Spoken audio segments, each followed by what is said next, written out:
Enoch. Enoch, be not afraid. God wants us to take you to heaven. Am I dead? No.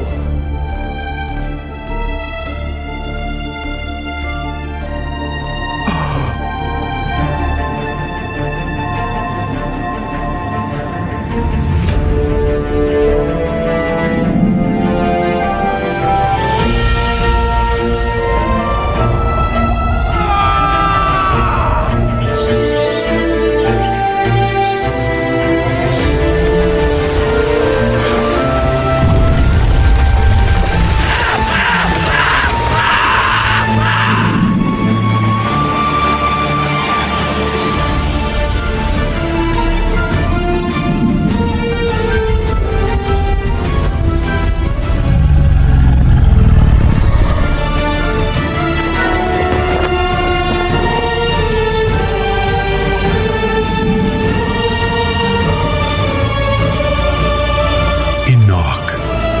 From now on, you will have a new name. Metatron.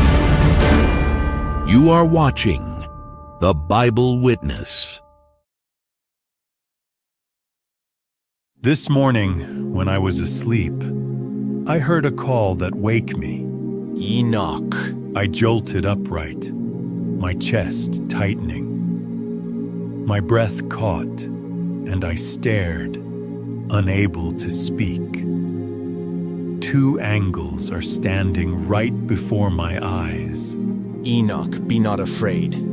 God wants us to take you to heaven. Am I dead? No. God wants us to show you 10 levels of heavens and will bring you back. I let go of the breath I didn't know I'd been holding. My shoulders dropped. Something eased in me. Remember to take me home before lunch, okay? Then our journey begins. The wind whispered against my skin as we rose into the morning sky. The angels grasped me firmly. I look up, as they did, toward a brightness that seemed to be calling my name. Below us, clouds stretched endlessly, a soft ocean beneath the sky. Above, fading stars lingered, suspended between heaven and earth. I felt the pull of both, the weight of the world below and the mystery ahead. Earth had become a fragile globe turning in silence behind us. We were beyond its reach now, drifting through the realm of stars. They held me as if I were sacred cargo, and I looked up, wondering if even the heavens had a ceiling. Then, light struck my face so fiercely that I gasped. Whatever I had believed about the universe, this moment shattered and remade it in a single breath. There it was, a swirling mass like a black sea, yet inside, an ocean glistened beneath a blue sky. Clouds circled like a crown. This was no abyss. This was a gate. We soared above an endless sea, hemmed by white clouds and crowned at the edge by angelic statues carved from pale granite. I felt small, yet somehow chosen as a guest in the realm of the divine. This is the upper water, separated to the earthly water by God Himself. This water is prepared for the great flood. What great flood? He smiled then, slow and mysterious. I understand there are secrets that should be kept. A castle emerged through the clouds, white granite spires and arches rising like frozen song. Beneath its feet, the ocean glimmered through breaks in the mist. Inside a hall of clouds and white granite, 12 elders in flowing white sat on thrones of stone. They raised their arms in giving commends. The stars responded, pulsing and shifting. I realized with awe they were steering the sky.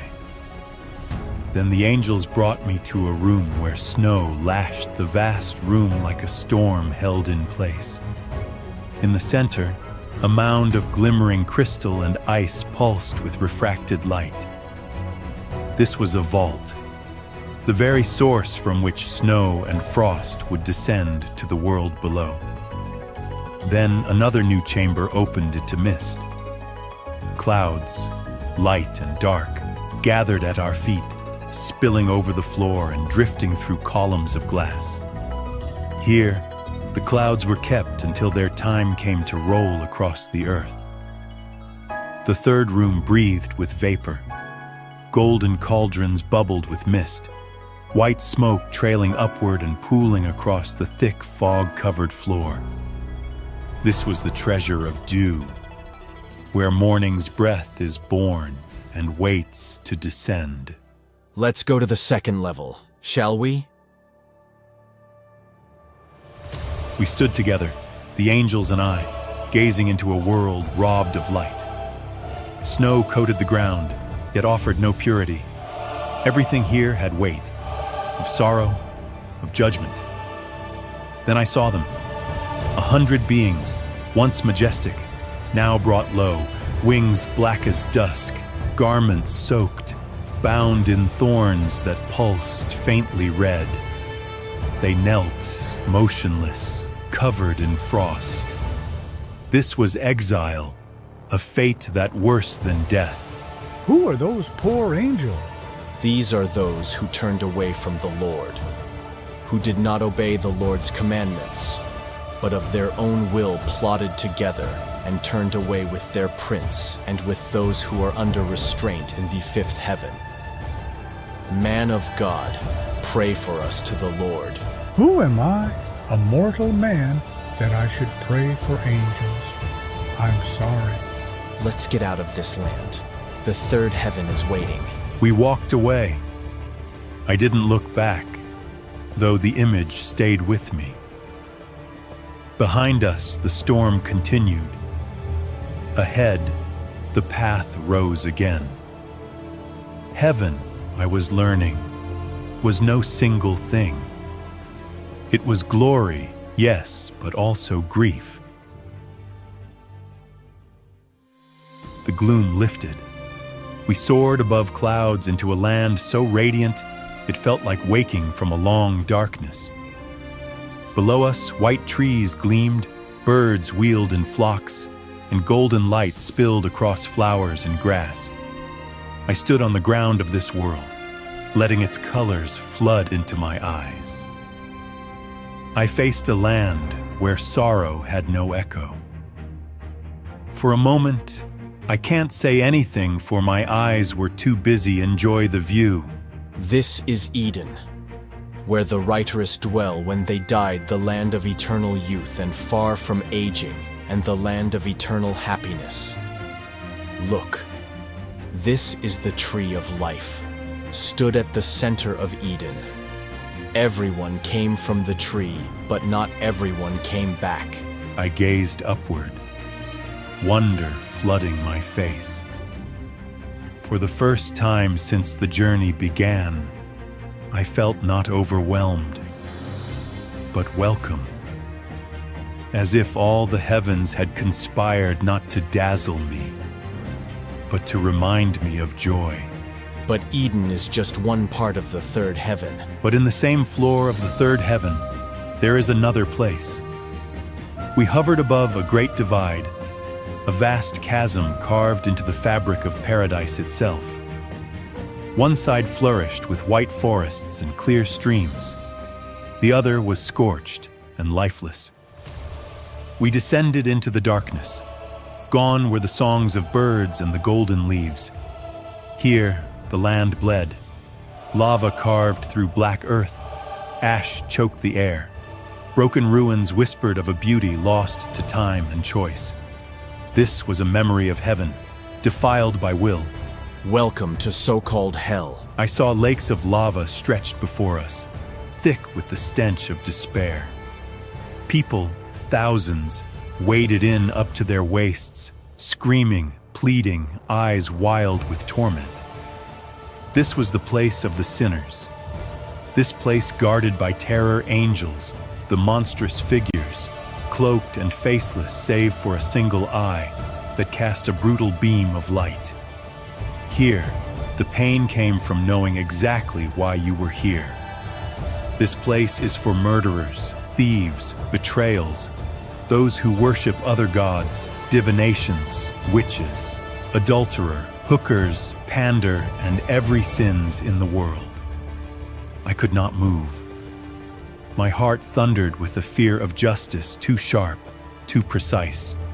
My breath caught, and I felt for the first time what it meant to tremble before the moral order of the cosmos. Let's move on to the fourth heaven. We arrived in the fourth heaven. Clouds stretched below us like still water. Before me stood two towers, one glowing gold, the other blue, rising above the sea of clouds. Inside the golden-lit tower, I saw it. A radiant orb paused mid-breath. Here I understood. The sun did not die each night. It simply returned to wait. In another room, enclosed in an iron cage, was a bird of pure light. Its long, golden tail shimmered like dawn.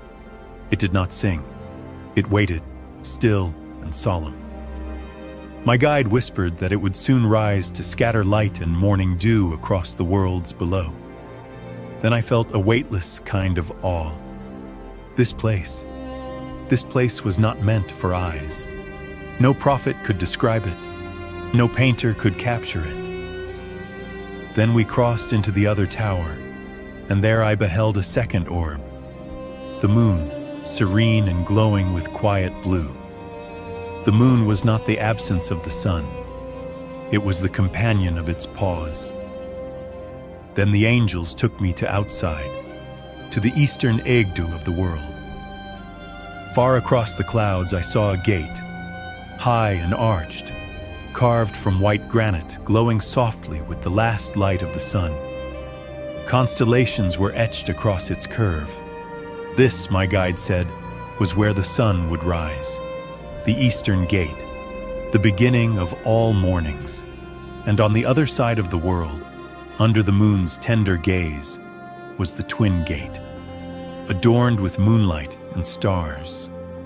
This was the western gate, where the moon would enter as the day gave way to night. They were doors of rhythm, not finality. Let's move on to the fifth heaven. The fifth heaven is even hotter than when I stand at the room of the sun. As the wind pulled away the veil of sand, I saw them, a legion of armored beings standing motionless, their black capes stiffened by centuries of dust and heat. The desert clung to them.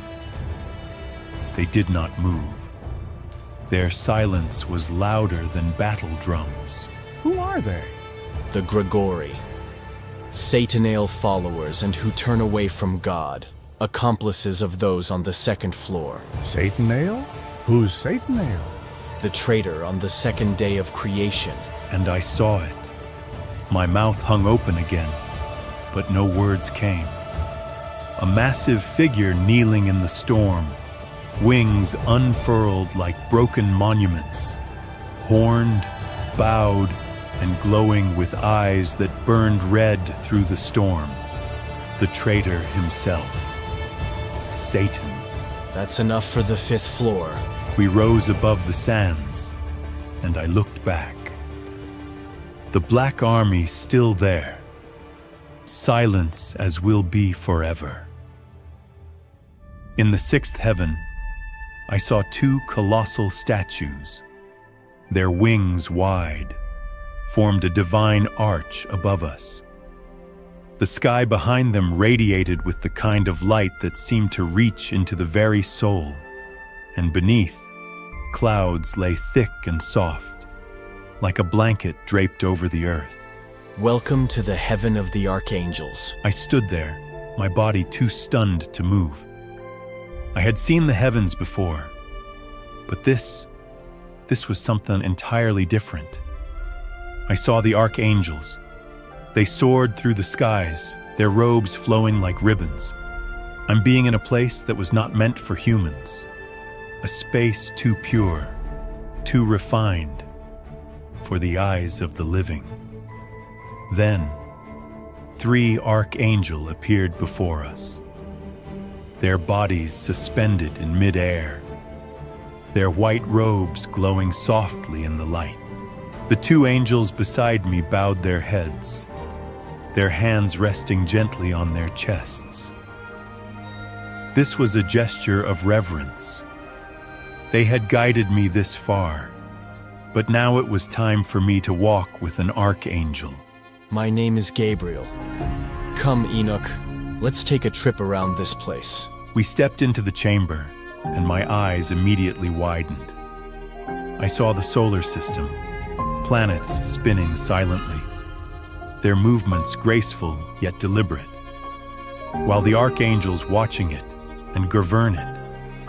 It felt alive, as if the universe itself had been scaled down to this delicate, intricate dance. In this room, we examine and govern the moving of the planets. The archangels who are doing this job are the masters of astrology. In another room, the archangels were scattering white snow from small cloth bags over the land's landscape. In this room, we examine and govern the seasons. The seasons were not mere happenstance. They were managed, governed by those who understood time itself. We moved to another room standing in the ocean, guiding the water with their hands, controlling the very flow of rivers. The waves, gentle and calm, bent to their will. And in this room, we examined and governed the oceans and rivers. It was not just water we governed, but the very essence of life, the forces of nature that shaped everything on Earth. This is incredible. But the next room is the most important of all. In this room, we examine human. Everything they do, in every corner of the world. We saw them all, but we don't govern them. Not like the planets or the seasons or the ocean. God gives human free will.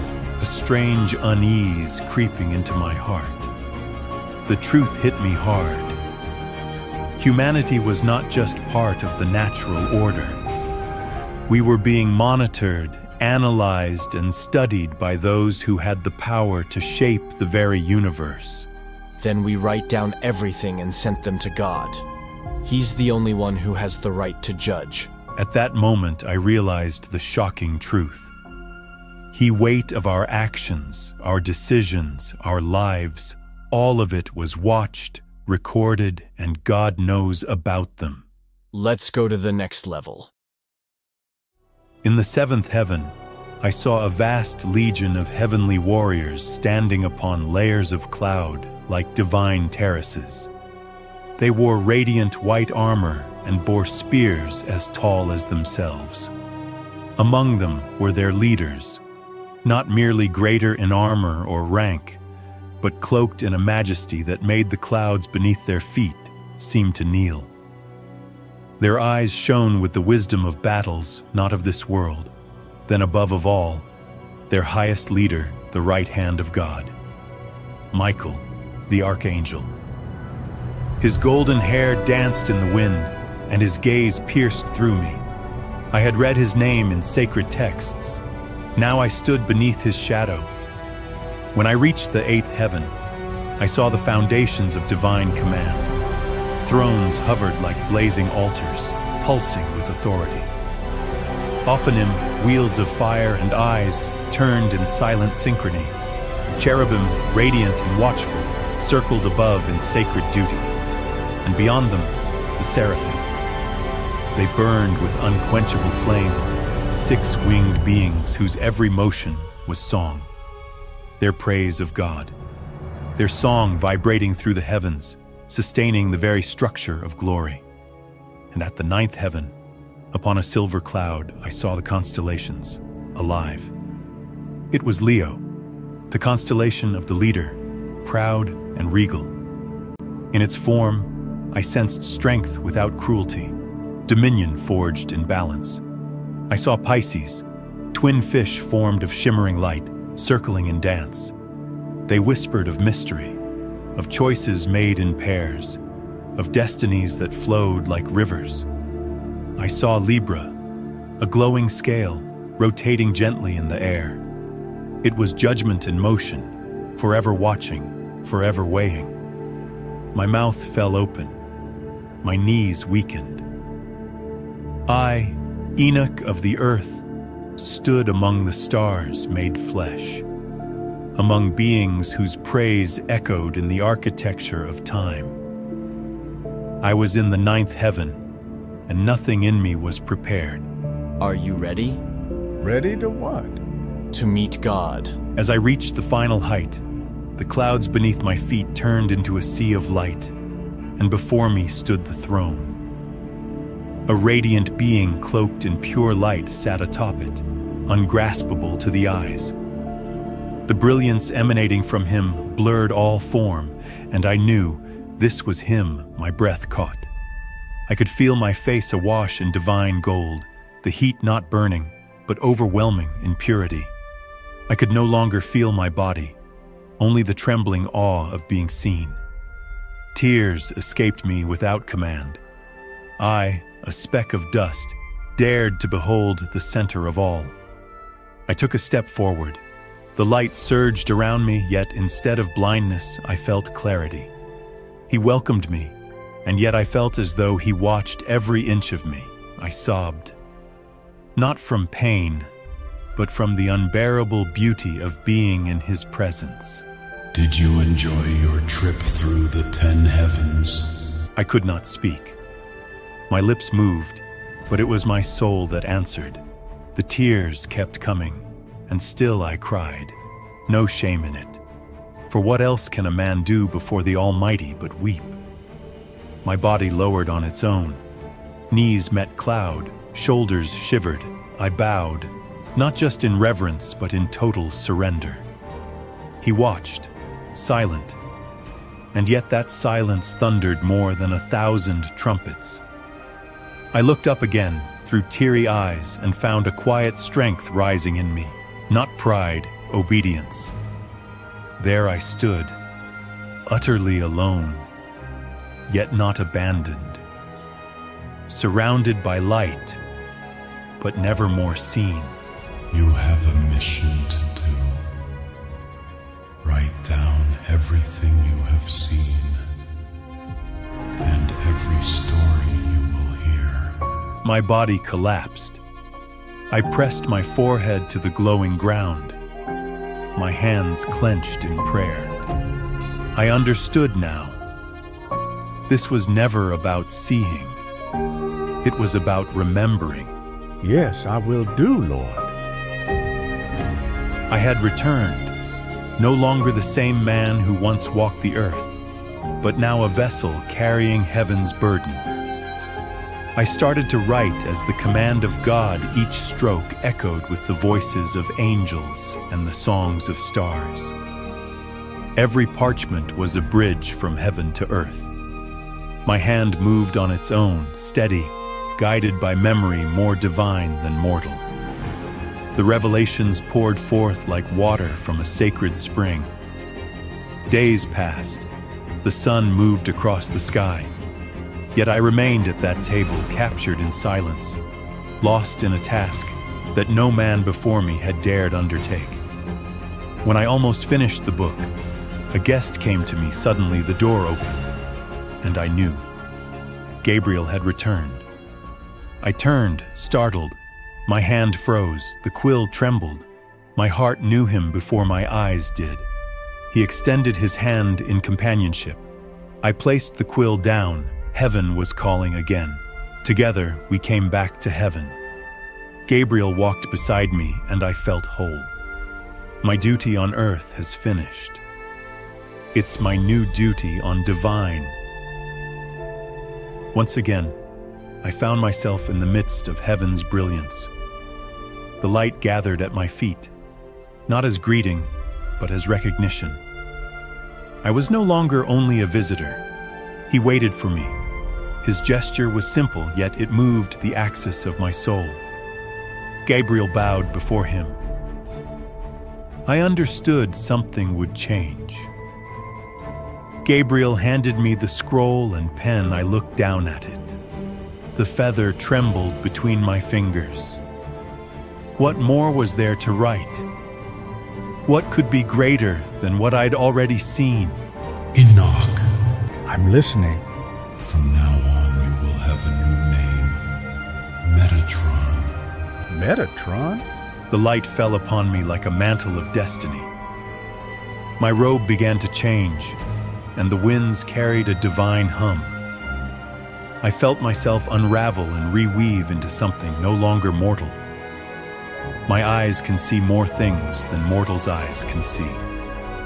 My skin shimmered with celestial metal, and within me a current pulsed with eternal memory. From my back burst forth wings of light, stretching with silent majesty.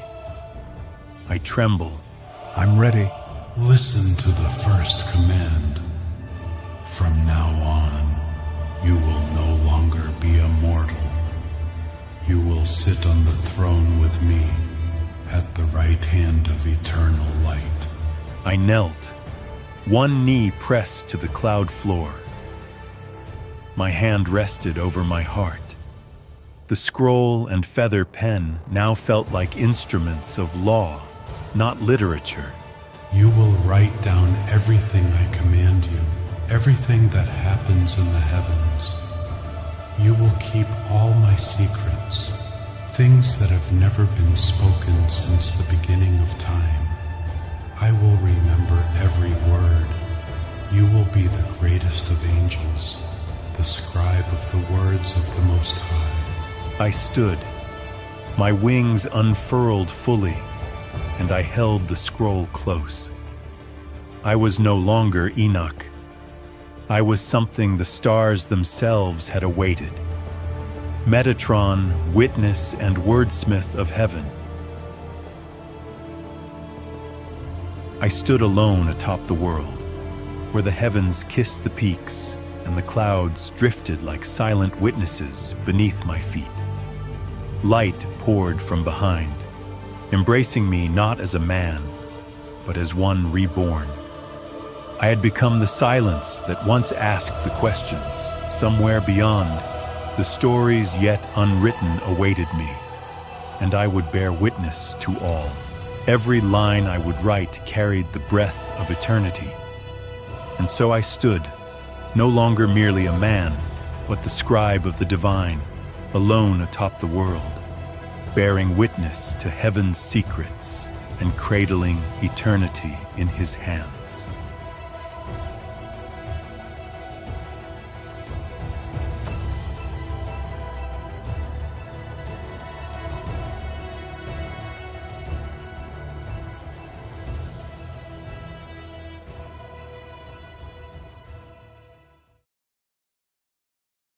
The sacrifice for Baal is beginning. Through the throng came King Ahab, holding the infant tightly against his chest. The crowd swayed in collective rhythm, their devotion a force as palpable as the fire itself. Queen Jezebel watched from the shadows of her chariot, still and silent behind a veil. Ahab held the child close, frozen for a breath against the weight of what was to come. Then Ahab lifted the child and placed it into the blazing hand of Baal. Fire surged. The crowd erupted. Around them, drums thundered. Horns split the sky. The sound drowned the cries of the child. I stood among them, the chants echoing off the stone around me. But my heart was not with theirs. As the child vanished into flame, I could not look away. My eyes burned, and still the tears came. Please, Lord on high, please welcome the poor child's soul. The fire still roared. My eyes opened. The sorrow remained, but it had found purpose. I stepped forward, breaking from the crowd. My feet carried me closer. You rebel, you have sacrificed innocent lives to idols. Ahab's eyes met mine, burning with fury. I had struck a nerve. Ahab's brow clenched, and before I could draw another breath, he's angered. Two soldiers lunged forward, their spears gleaming, the the crowd parting just enough to let death through. My heart leapt. I ran. Down the mountainside I ran, my cloak whipping in the wind, rocks sliding beneath my soles. The fire of Baal still lit the sky behind me, and with each step down the winding path, the noise faded, the mountain fell behind. Since that day, every day, God feed me. The ravens is bringing the food to me. It placed the meat on the stone and left without a sound. The food stayed warm, steaming. I stepped forward, reached down and took it. The smell hit me first. Smoke, salt, life. I bit in. I sat back against the cave wall, where the light didn't fully reach, and looked out at the world. I didn't know what would come next, but I was still here, and he hadn't forgotten me. I was trying to rest. The night was quiet, just the wind and the stream. Then I felt it, a weight in the air, thick and wrong, smoke rising into shape. The horns came first, then the eyes. Baal. His voice hit me like heat.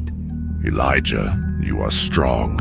Serve me, and I will grant you power beyond death. I bow only to the Lord. Your power is a shadow. You dare defy the mighty Baal, then suffer. He lifted his hand. Fire swirled around him. He was anger. I will seal the skies. Drought shall burn your land. Your people will starve. I felt fear, but I didn't move. I shut my eyes, held still. The Lord will not abandon his people. Even in the fire, he is with us. Then he vanished. The river dried, just dirt and dead fish now.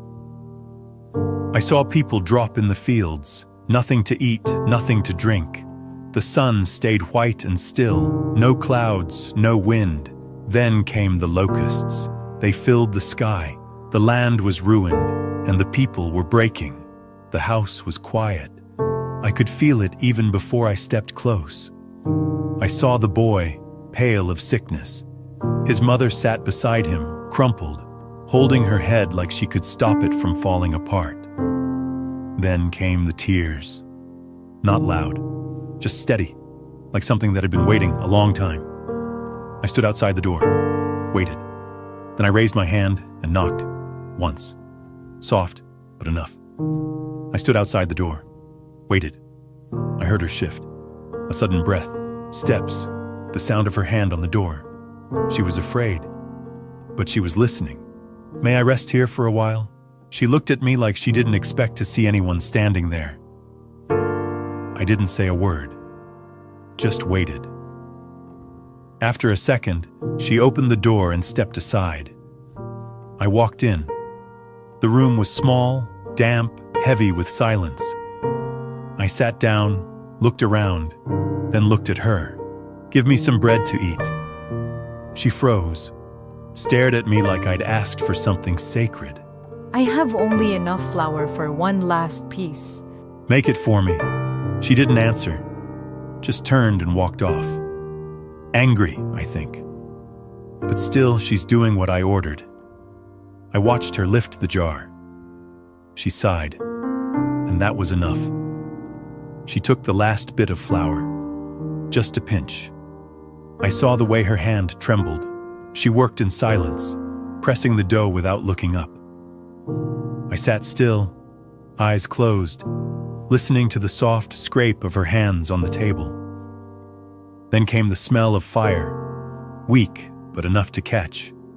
She placed the bread on the stones. When it was done, she brought it to me. I took it and ate. It was simple. Good. Make me another. There's nothing left. Just do it. Make me a bread. She didn't answer. Turned away and walked back to the fire, her face tight with anger. She stopped suddenly. I saw it in her face. Shock. Her eyes went wide, her mouth opened. The jars were everywhere, dozens of them, full. Lined up along the floor, shelves, even the walls. She rushed out again, hand over her chest, gasping. I didn't know you're a prophet of God.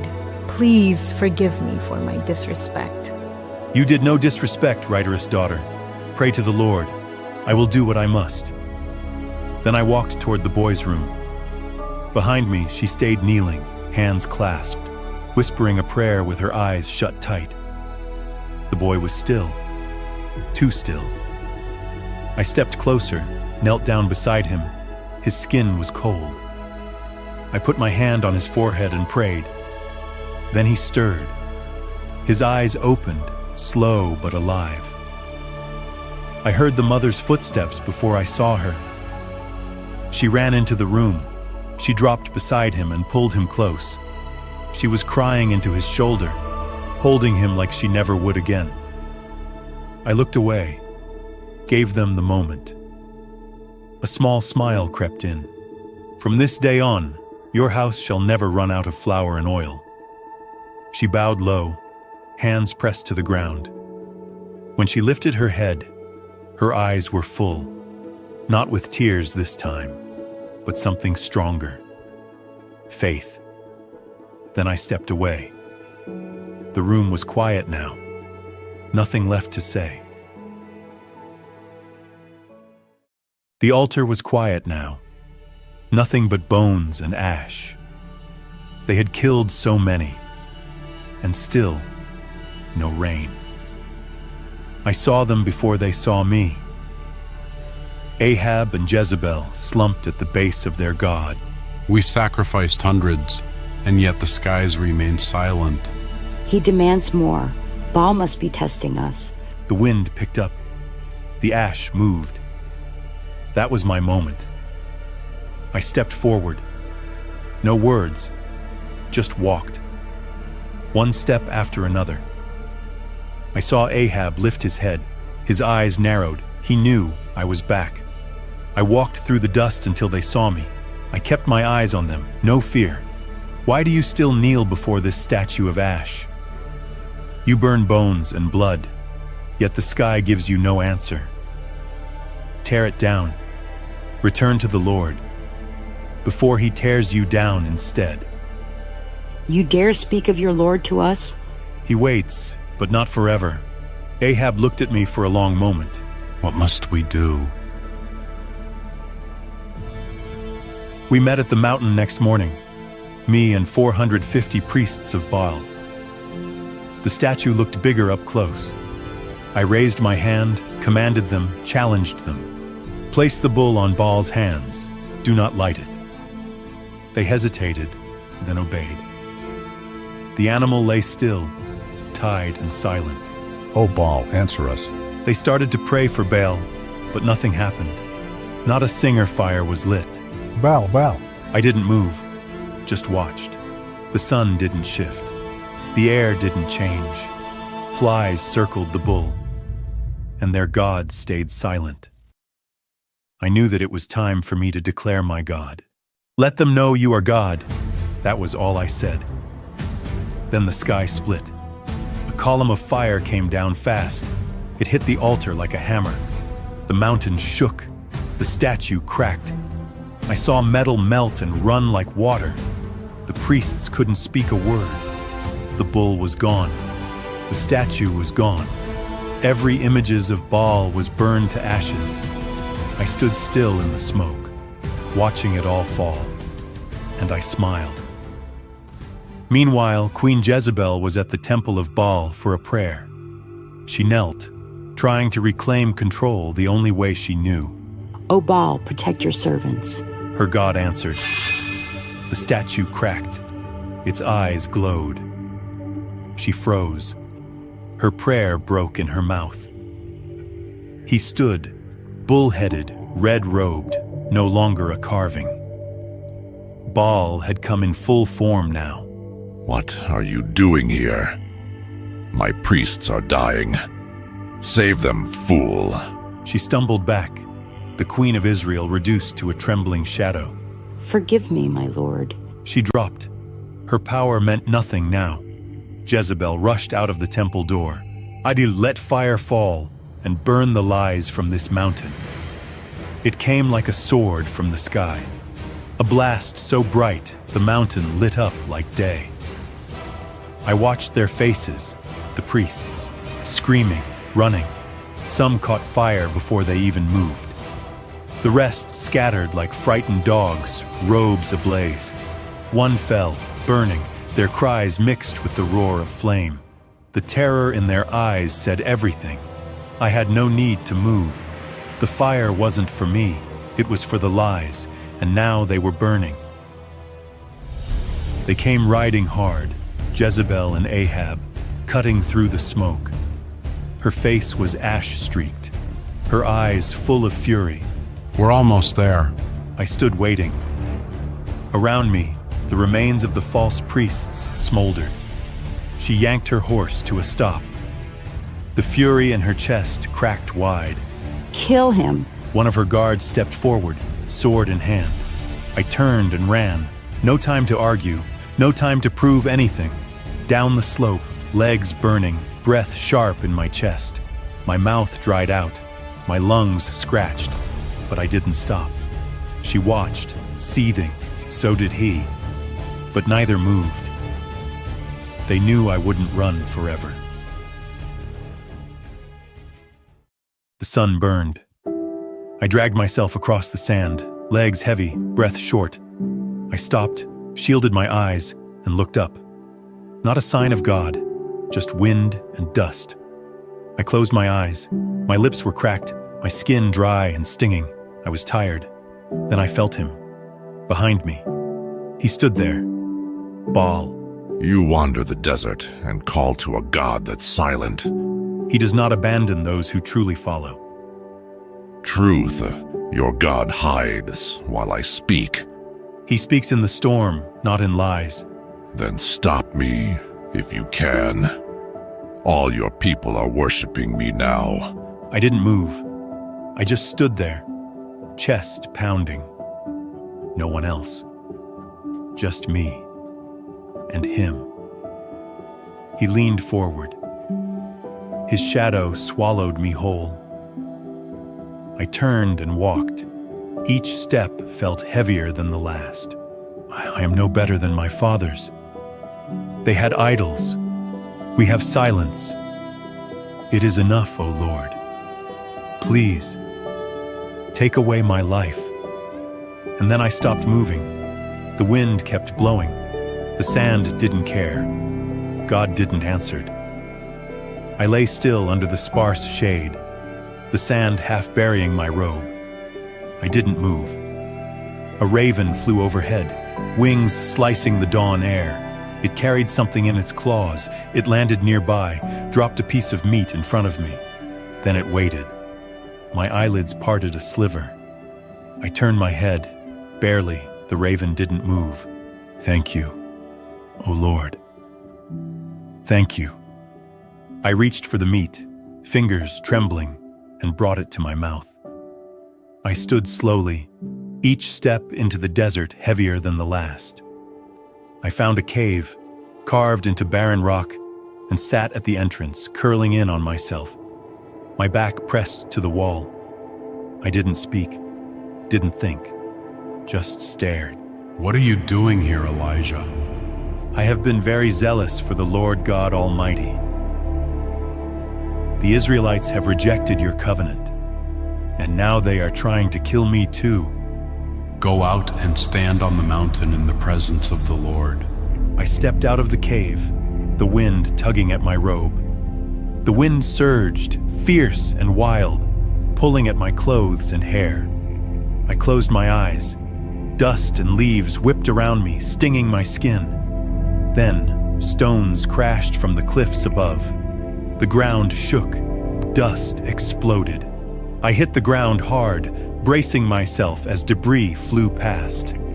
At last, a pillar of fire tore down from the sky, setting the ridge ablaze. My eyes flew open. I stood still, not in defiance, just waiting. Go back the way you came, and anoint Hazael king over Aram. Also anoint Jehu son of Nimshi king over Israel, and anoint Elisha to succeed you as prophet.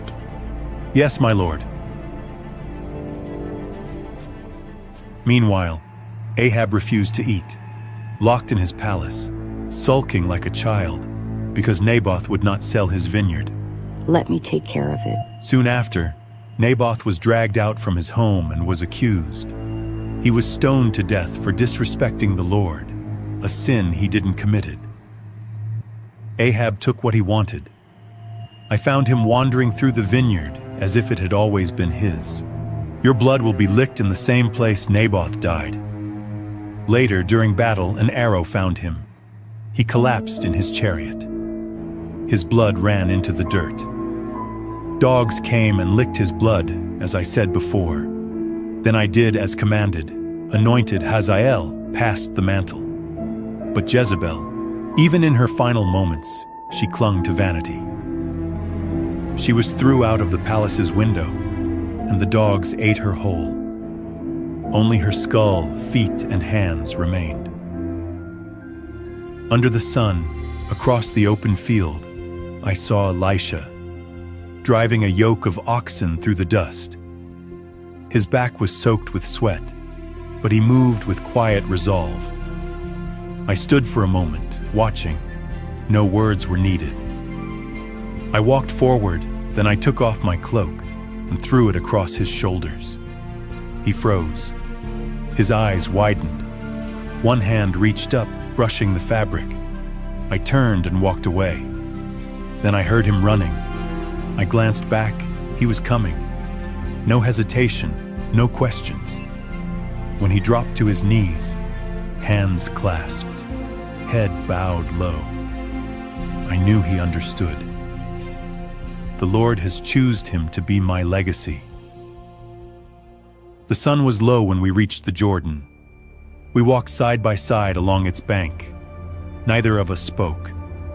I kept my eyes ahead, toward the horizon, though my thoughts were already leaving it behind. Do you find the sky too quiet? I gave a small nod. Indeed, it was quiet. Too quiet. Like the stillness before a storm. Out of the mist, he came to me again. Elisha stepped back. He had never seen Baal before. You defile this sacred ground. Now we stand on the Creator's land. I am the creator of this land. Creator? Or just a fake name? Baal faltered. The mist around him wavered. I know your true name. Elisha looked at me, uncertain. Satan, he screamed, raw, furious. The mask fell away, and there he stood. No longer Baal, but the thing beneath. Red-skinned, horned, wings spreading. His eyes blazed. His body trembled with power barely contained. He is Satan. Elisha stepped back, pale, frozen in place. But I stood firm. Satan lunged, shadows stretching behind him, the earth cracking beneath his charge. The sky answered.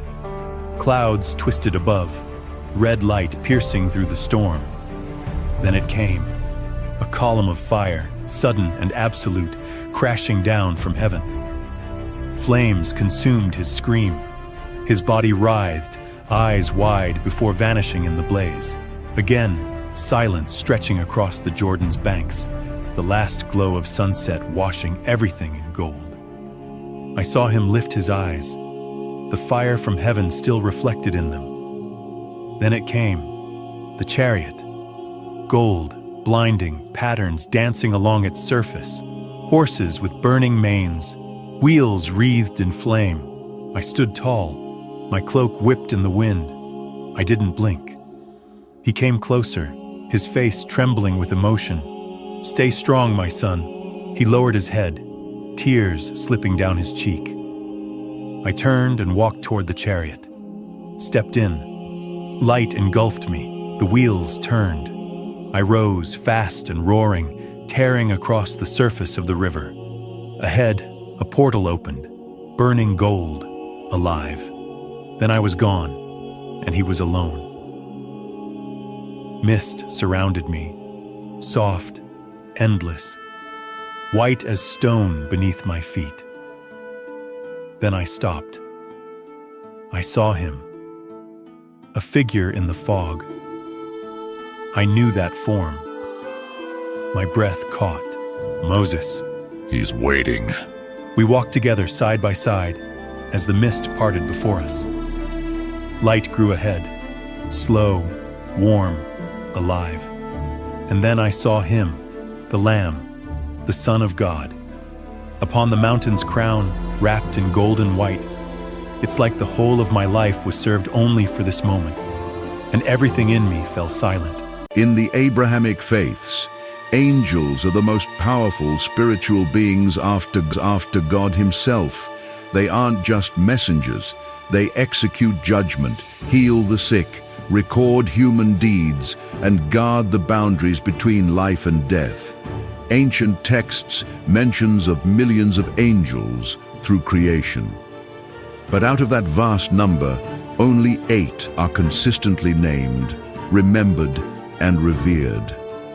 These 8 have appeared across scripture, apocrypha, mystical writings, and centuries of tradition. You've likely heard some of them already: Michael, Gabriel, Raphael, Lucifer the Fallen, Uriel, Raphael, Azrael, and Metatron. But these aren't just characters in a cosmic drama. Many of them represent manifestations of God's own power, His justice, His mercy, His light, and even His wrath. In this episode, we're unpacking the deeper stories behind these 8, who they are, where they come from, and why they still matter. Not in myth, but in the very structure of spiritual reality. If you're into theology, ancient texts, or just curious about the unseen forces that shape existence, hit subscribe, leave a like, and join me on this journey. Let's begin with the one who leads the armies of heaven, Michael, the sword of God. Michael, the sword of God. Michael is the most venerated angel in all of Abrahamic tradition. For centuries, Jews, Christians, and Muslims have honored him, not just as a heavenly warrior, but as a symbol of divine justice, loyalty, and protection.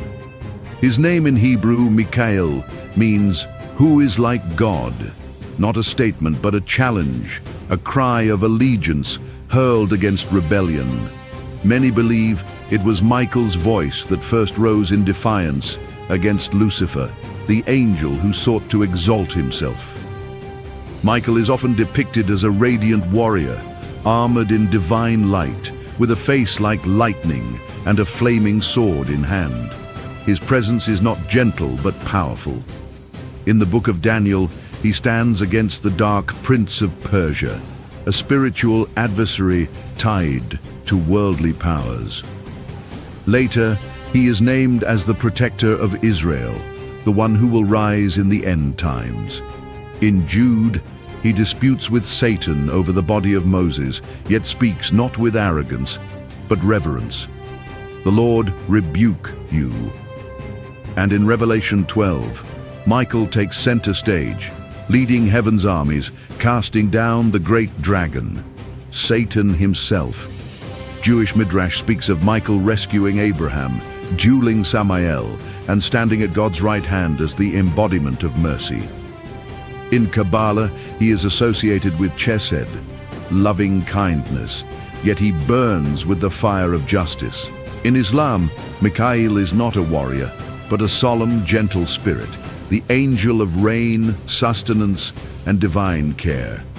Some say he has not smiled since the day hell was created. Michael is sometimes called saint, not because he was human, but because he is utterly set apart, holy, incorruptible, aligned perfectly with God's will. Michael is the sword of heaven, the shield of the righteous, the first to stand when darkness dares to rise. And among the hosts of heaven, only one ever rose high enough to challenge him: Lucifer, the morning star. Lucifer, the rebellious one. Lucifer remains one of the most misunderstood figures in sacred tradition. The word Lucifer appears only once in the Bible, not in Hebrew, but in the Latin Vulgate translation of Isaiah 14:12.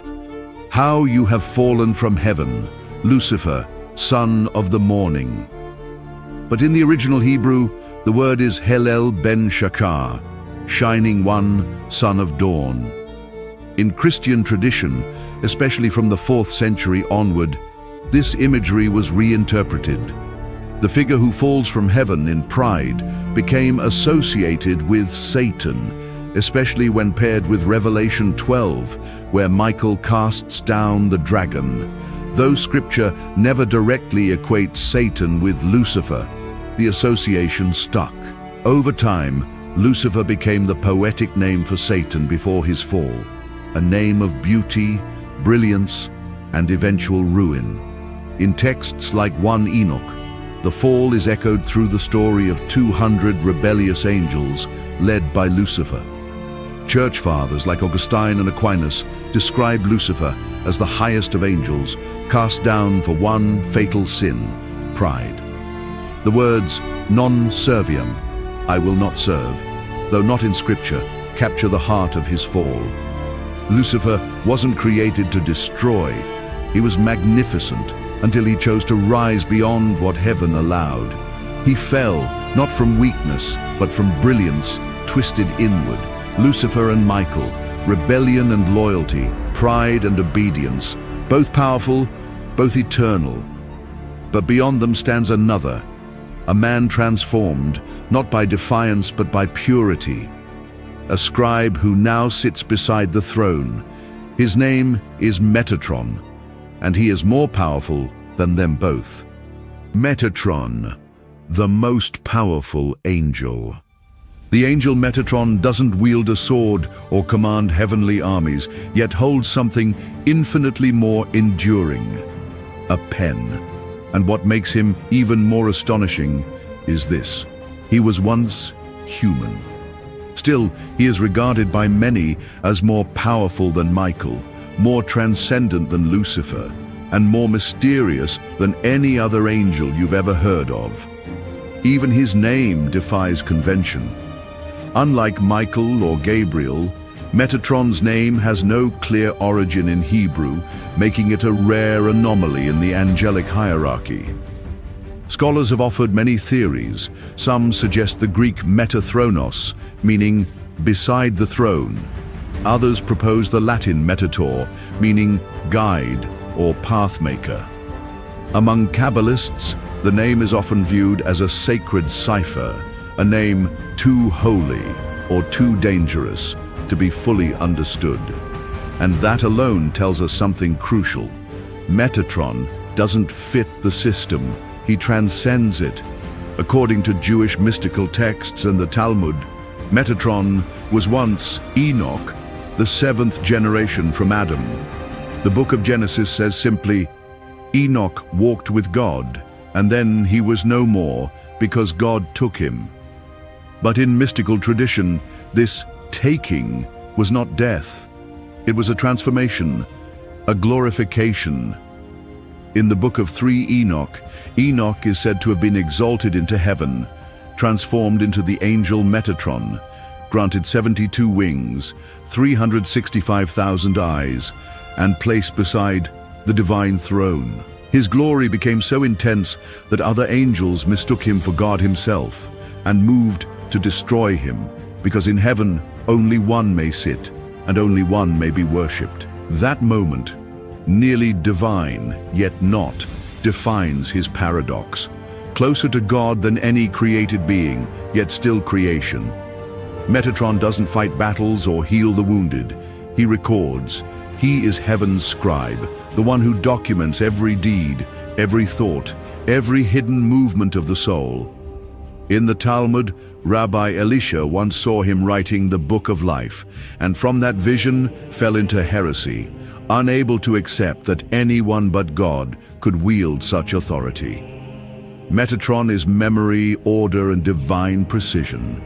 He is the mechanism by which justice is never delayed and never mistaken. Michael wields the sword, Lucifer bore the light. But Metatron holds the record that outlasts them both. And next comes the angel no one ever prays to meet, Azrael, the keeper of the final breath. Azrael, the angel of death. There are angels you pray to meet, angels who protect, heal, and guide.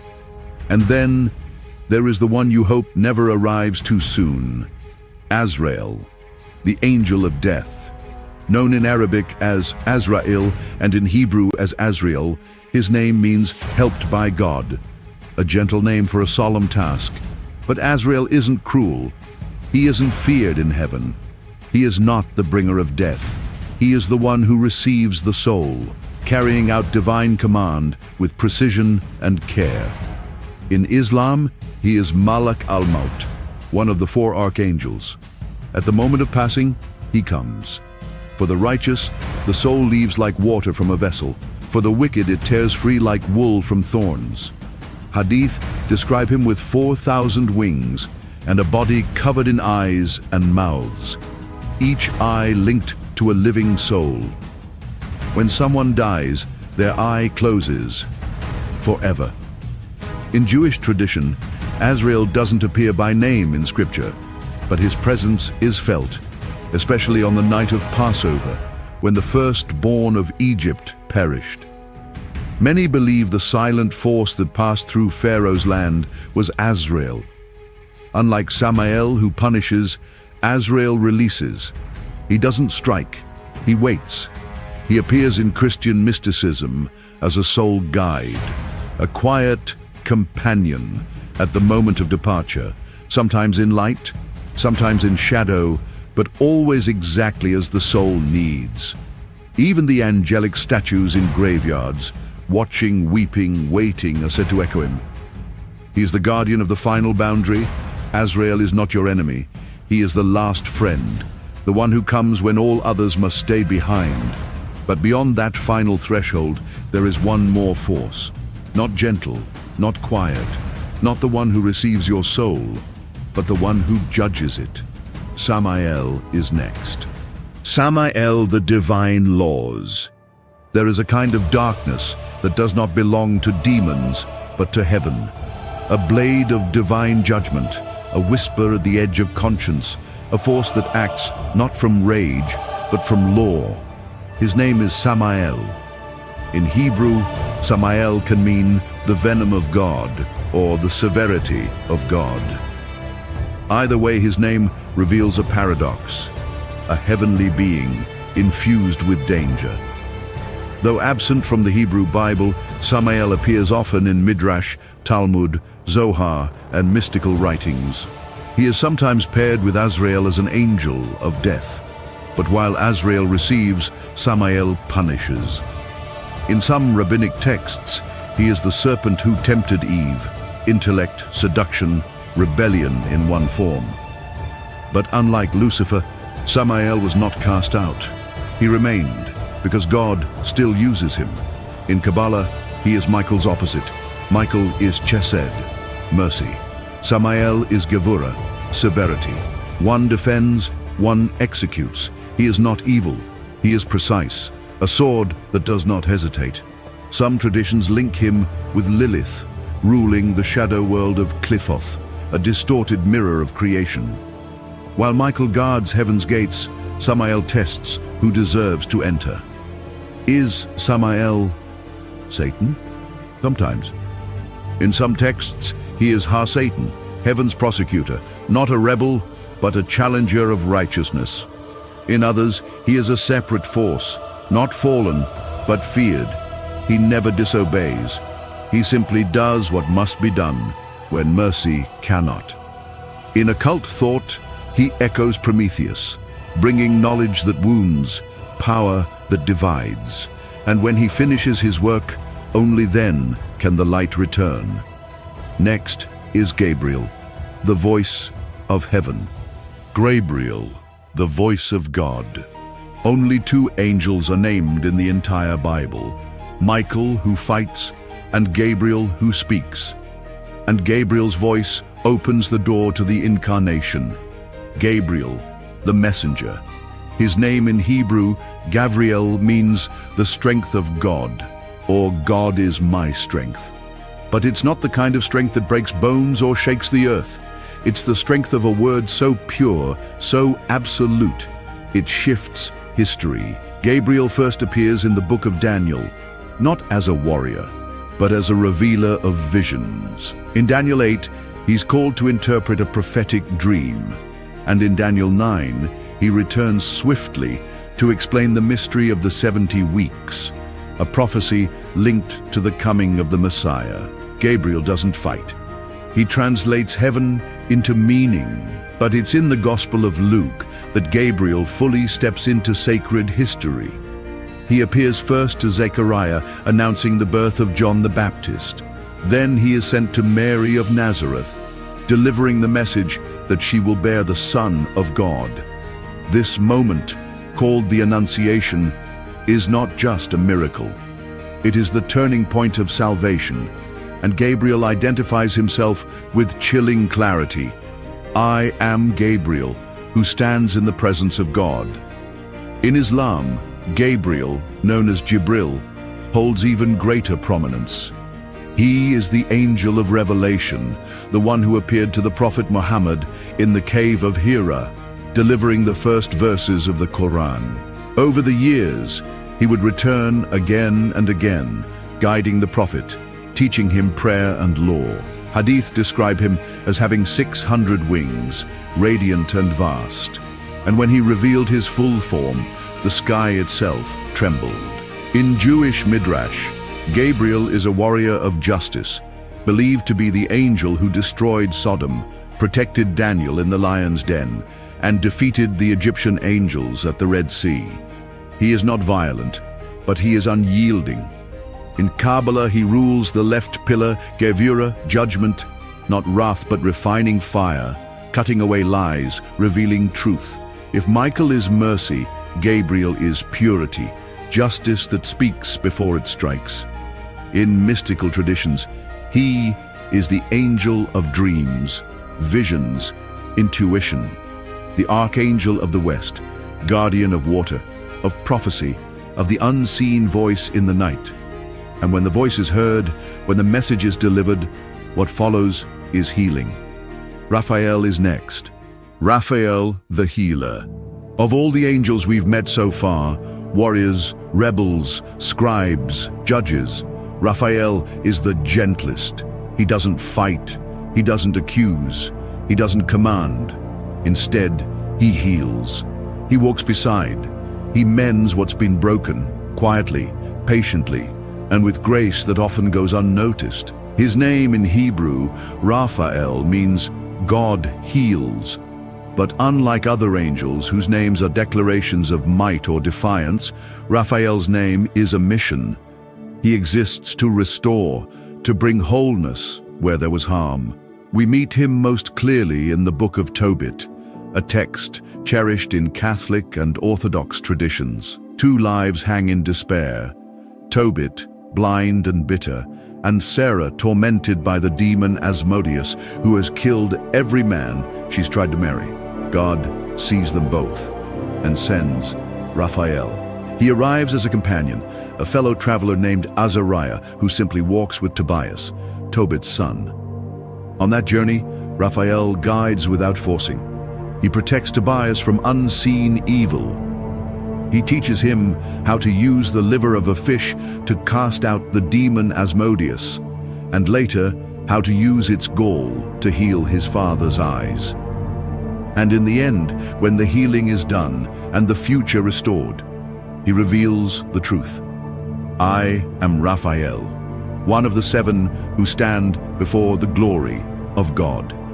Tobit 12:15. In Jewish tradition, Raphael is the angel of the sick, the dying, the traveler, the child, and anyone on the long road between suffering and peace. He is believed to have healed Abraham after his circumcision, standing quietly with Michael and Gabriel at Mamre. In Islam, his parallel is Israfil, the angel who will one day blow the trumpet to awaken the dead. Not just for judgment, but also for resurrection and renewal. In Kabbalah, Raphael corresponds to Tiferet, the central Sapphira of harmony, beauty, and integration. He is the balance between forces, the breath between, and in mystical thought, Raphael is the guardian of the East, the rising sun, the color of green gold healing light. He is the angel of medicine, spirit, dreams, and the quiet miracle of survival.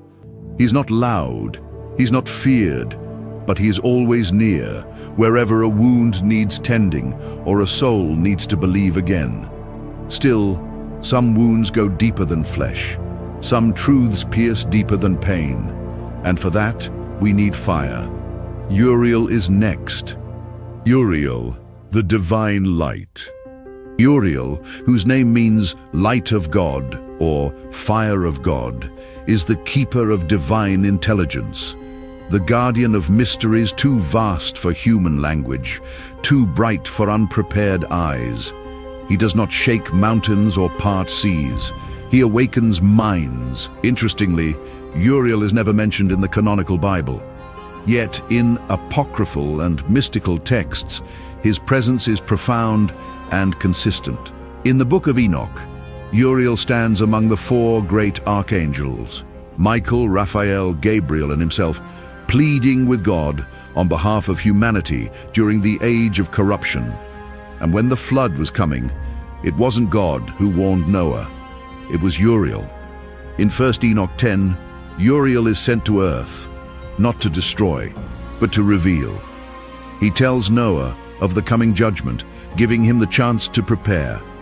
The message is not wrath, it's wisdom in time. Later, in the book of 2 Esdras, Uriel is sent again, this time to the prophet Ezra, who cries out in anguish, questioning why evil prospers and the innocent suffer.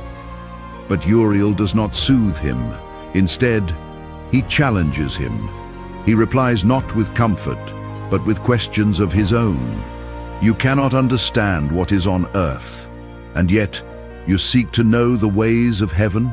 Uriel is not a tutor.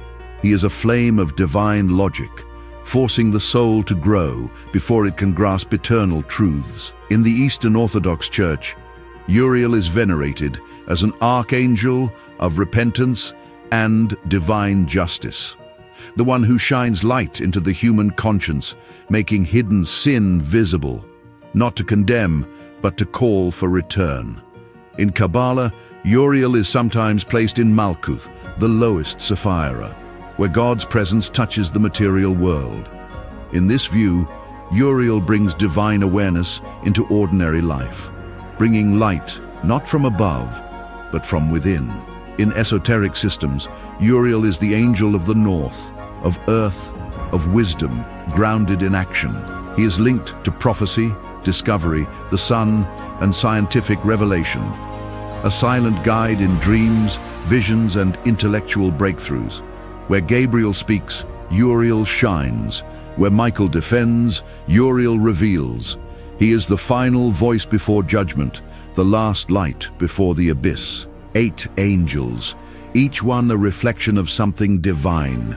Not just messengers, but manifestations of will, judgment, mercy, and mystery. Michael stood with the sword of God. Lucifer fell with the weight of his own pride. Metatron rose from humanity to sit beside the throne.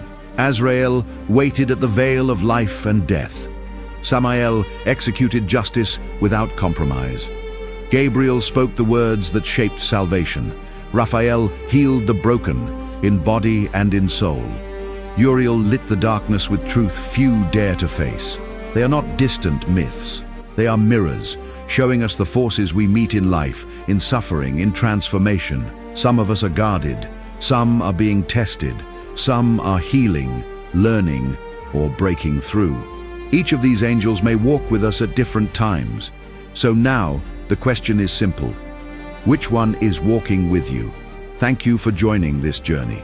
If it moved you, subscribe, like, and share this with someone who's ready to see the world beyond the veil. And remember, angels don't always appear with wings.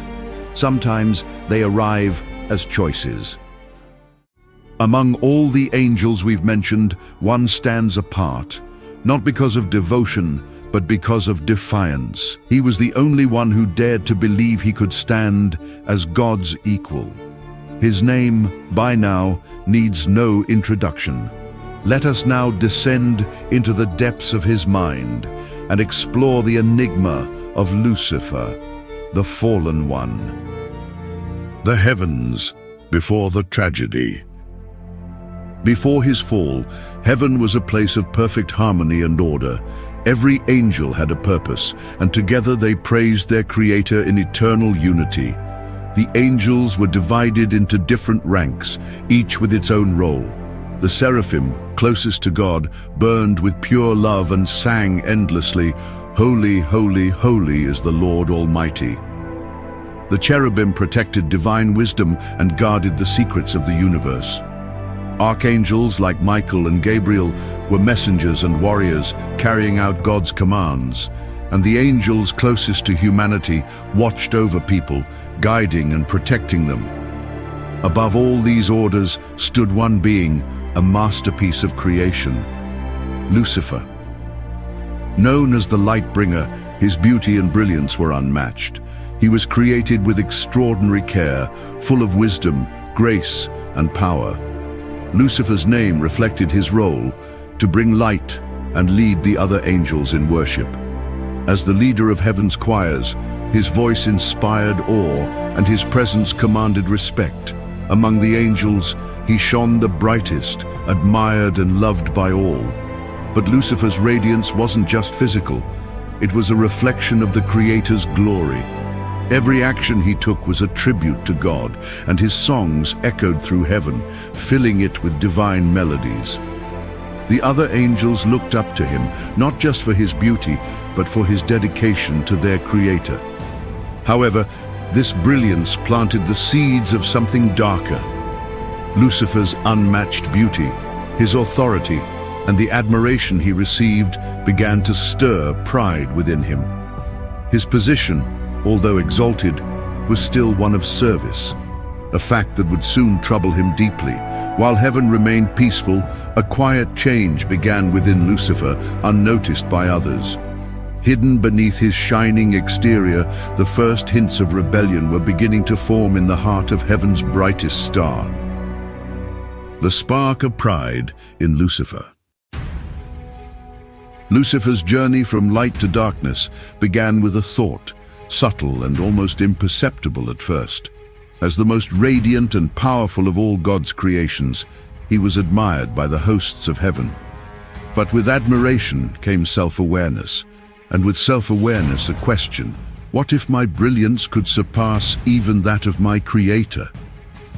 It started as a whisper in his mind, a spark of pride ignited by his unmatched beauty and authority.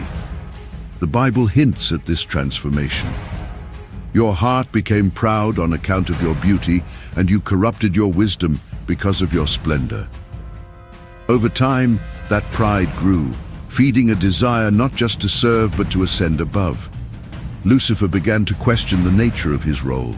Why, he wondered, should he, the brightest of stars, remain subordinate? Why should his unmatched light always reflect God's glory rather than shine independently? These thoughts, though quiet, took root and began to shape his actions and demeanor. He distanced himself from the joyous unity of heaven, becoming introspective and enigmatic. His once pure devotion to leading the heavenly choirs transformed into a restless ambition. Other angels noticed his change, sensing a growing tension in their once perfect harmony. What began as a flicker of pride soon became a consuming flame. Lucifer envisioned a throne for himself, one that would rise above the stars of God. This spark of pride marked the beginning of his rebellion, the first crack in heaven's perfect peace. God's warnings to Lucifer and his patience. As Lucifer's pride grew, so too did the distance between him and the Creator. But God, in his infinite love and patience, did not abandon his most magnificent creation. Instead, he reached out to Lucifer, offering him guidance and opportunities to turn back. God's voice, gentle yet firm, spoke directly to Lucifer's heart. "My son, remember where your light comes from. It is a reflection of my love. Do not let pride shroud the beauty I have placed within you." Lucifer's response was outwardly respectful but inwardly conflicted. He lowered his gaze and spoke words of reverence, but the fire of ambition within him continued to burn. God, who sees beyond words into the depths of the soul, knew the struggle Lucifer faced. Still, he gave him time, space, and countless reminders of his enduring love. The Creator's warnings were not commands of submission, but invitations to humility. He reminded Lucifer of the divine order, where every being, no matter how glorious, had a purpose rooted in service and unity. Yet these reminders only deepened the conflict in Lucifer's heart. To him, they felt less like wisdom and more like limitations, chains holding back his potential. God's patience was vast, but it was not without limit. The tension in heaven grew palpable as other angels began to notice Lucifer's change. Some approached him with concern, urging him to reconcile with the Creator, while others, dazzled by his brilliance, began to share in his quiet doubts. Despite the warnings, Lucifer's pride continued to swell, setting the stage for the rebellion that would forever alter the fabric of creation. The revelation that broke Lucifer's faith. The moment that would change everything came with a divine announcement. God, in his infinite wisdom, revealed a new plan, the creation of humanity.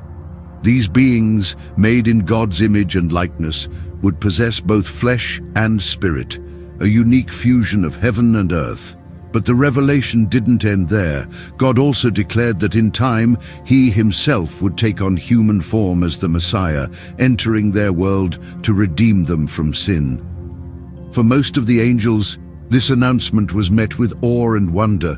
The idea of God's love extending to a fragile, mortal creation was a testament to his boundless compassion. But for Lucifer, it was an unbearable insult. To bow before humans, creatures of clay, was a thought he could not reconcile with his own brilliance and pride. As God unveiled his plan, Lucifer's discontent boiled over. He saw the incarnation as an affront, a lowering of divine majesty. Why, he thought, should the angels, beings of light and perfection, serve and honor such flawed creations? And why would God choose to become one of them rather than elevate Lucifer, the most glorious of his works? These thoughts consumed him, and the vision of the Messiah's crucifixion, God's ultimate act of sacrifice, filled him with disdain. To Lucifer, it was not an act of love, but a humiliation of the divine. His bitterness grew, transforming into outright rebellion. In his heart, he made a fateful decision: he would not bow. This refusal was the final step on his path to defiance, a declaration that he would rather fall than serve. The angels watched as their brightest star turned away, his once radiant light dimmed by the shadow of pride. The seeds of rebellion had fully taken root, and heaven itself braced for the storm that was to come. Lucifer's defiance and the rise of rebellion. Lucifer's decision was made. He would not bow.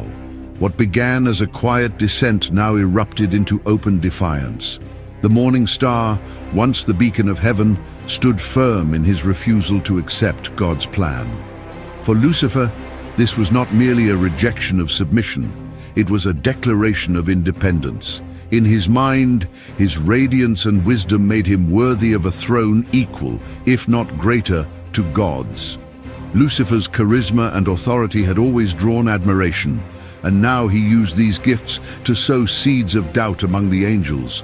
With persuasive words and compelling logic, he began to question God's intentions. Why should beings of light serve those made of dust? He argued.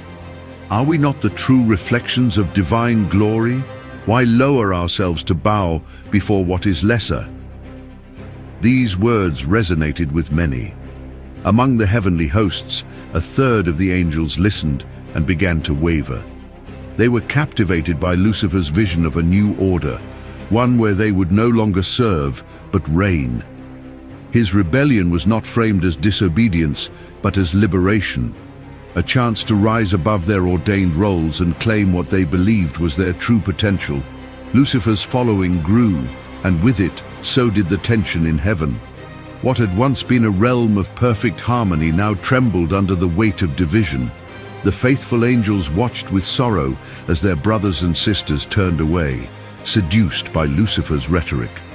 Finally, the moment of no return arrived. Lucifer, with his army of rebels, declared war against the Creator. This was not just a battle for power, but a fundamental challenge to the divine order.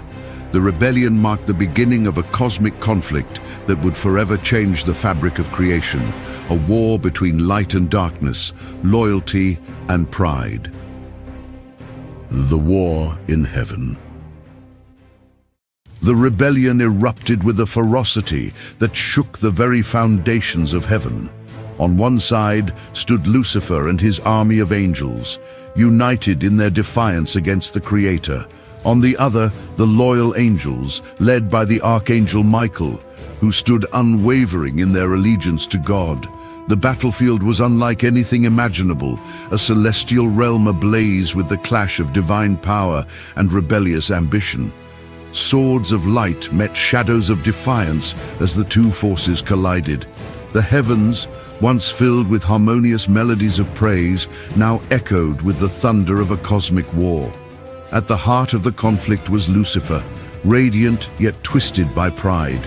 His voice, once the leader of the heavenly choirs, now rallied his followers with promises of a new order, one where they would reign as equals, free from the constraints of servitude.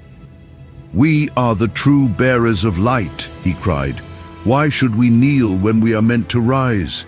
But Michael, small in stature compared to the grandeur of Lucifer, stood unshaken. His cry of defiance reverberated across the heavens. "Who is like God?" This rallying cry became the anthem of the loyal angels, a reminder of the Creator's unmatched power and love. The battle raged on, each side unleashing their full strength. The fallen angels fought with desperation, driven by their ambition and Lucifer's charisma. But the faithful angels fought with purpose, drawing strength from their Creator's presence. The light of God's truth illuminated their path, strengthening their resolve with every clash. In the end, loyalty triumphed over rebellion. Lucifer and his forces, though powerful, could not overcome the might of divine justice. One by one, the rebels were cast down, their radiance extinguished as they fell from grace. Lucifer, the once bright morning star, was hurled into the abyss, his dream of supremacy shattered.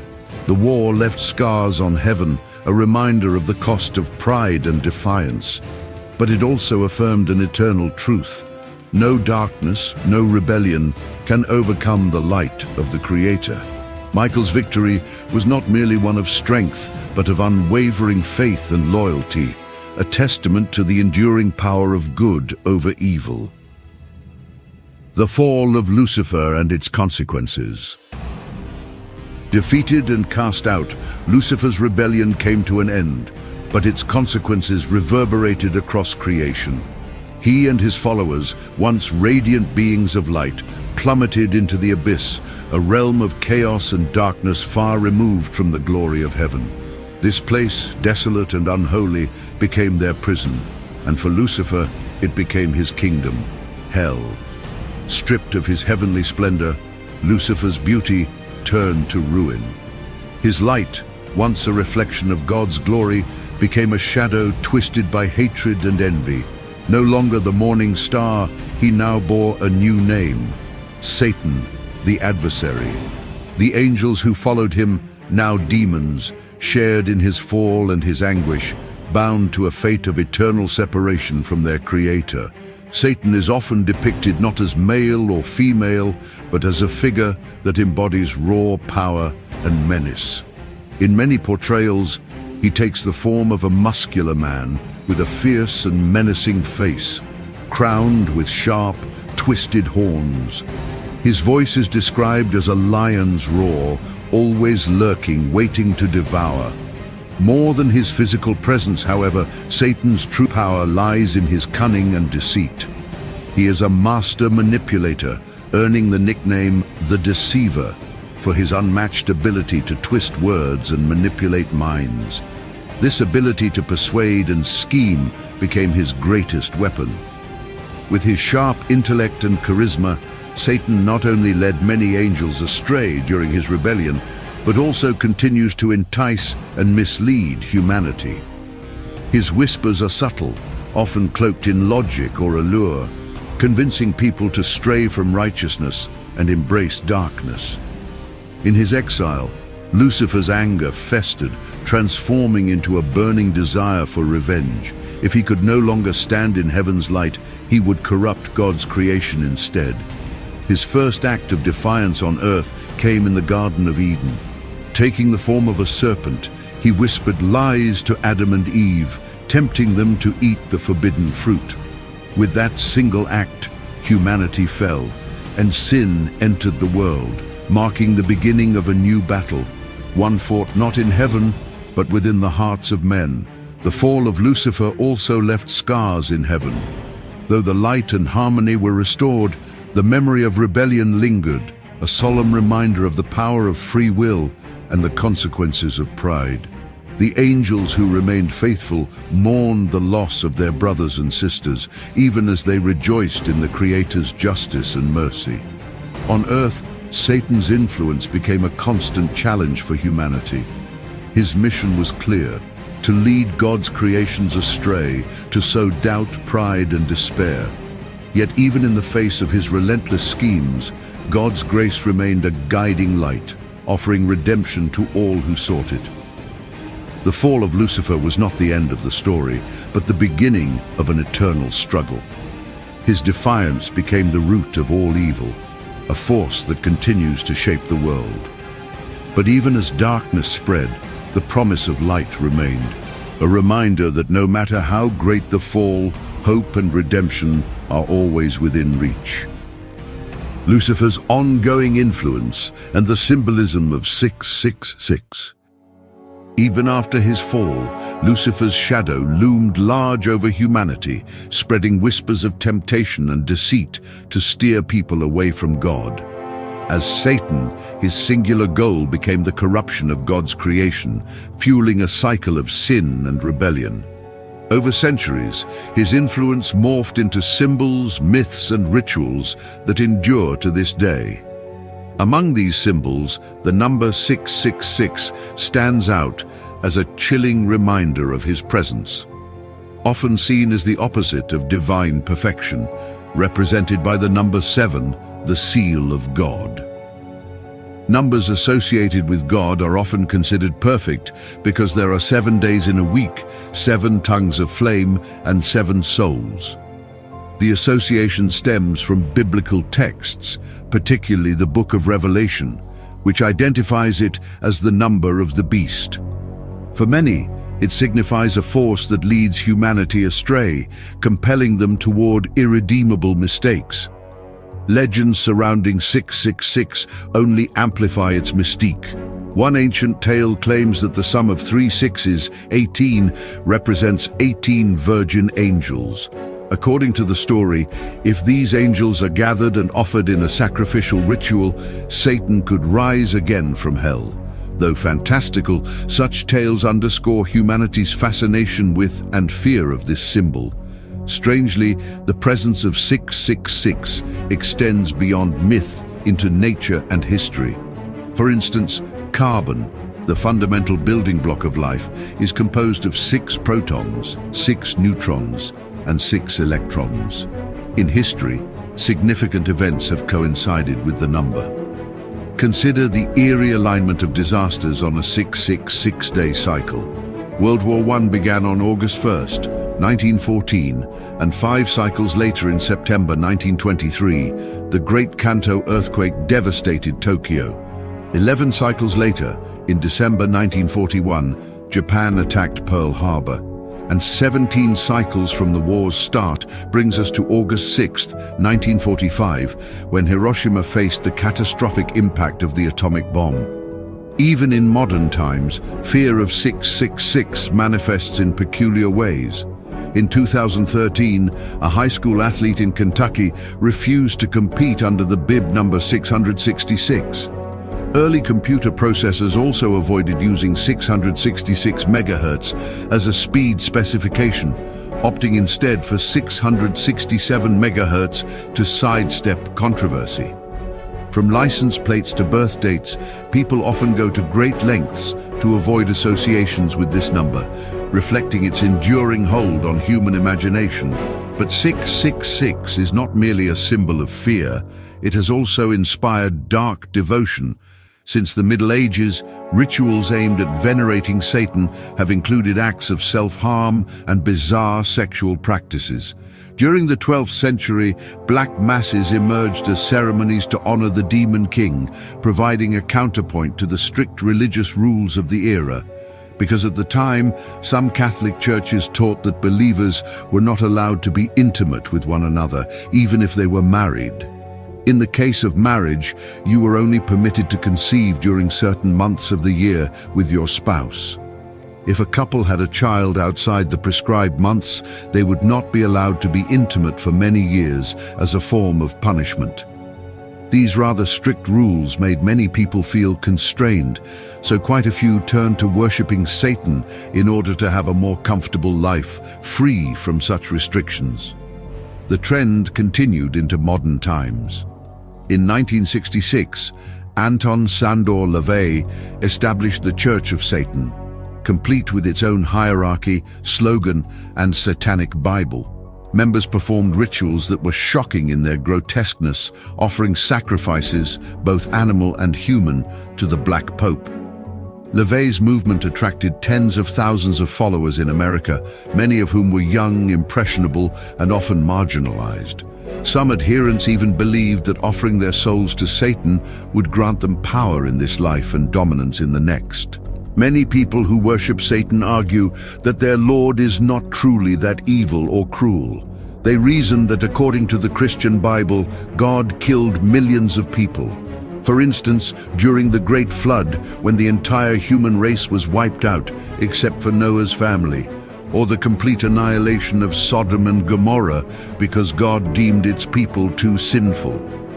When leading the Israelites out of Egypt, God did not hesitate to inflict a multitude of disasters upon that land, including the killing of all the Egyptians' firstborn sons. Meanwhile, Satan has not killed many people. He merely tempts them to act upon the evil already inherent in their nature. Tragically, such beliefs have led to horrifying acts. Over a decade ago, a group of students in France desecrated a grave, stabbing a corpse's heart with a cross and documenting the act in photographs. When arrested, they proudly declared themselves Satanists. In Germany in 2011, a young couple killed their friend during a satanic ritual, tattooed demonic symbols on his body, and drank his blood. They believed their sacrifice would please their master and secure favor in his eyes. These stories illustrate the dark path paved by satanic worship, where reverence for evil eclipses all moral boundaries.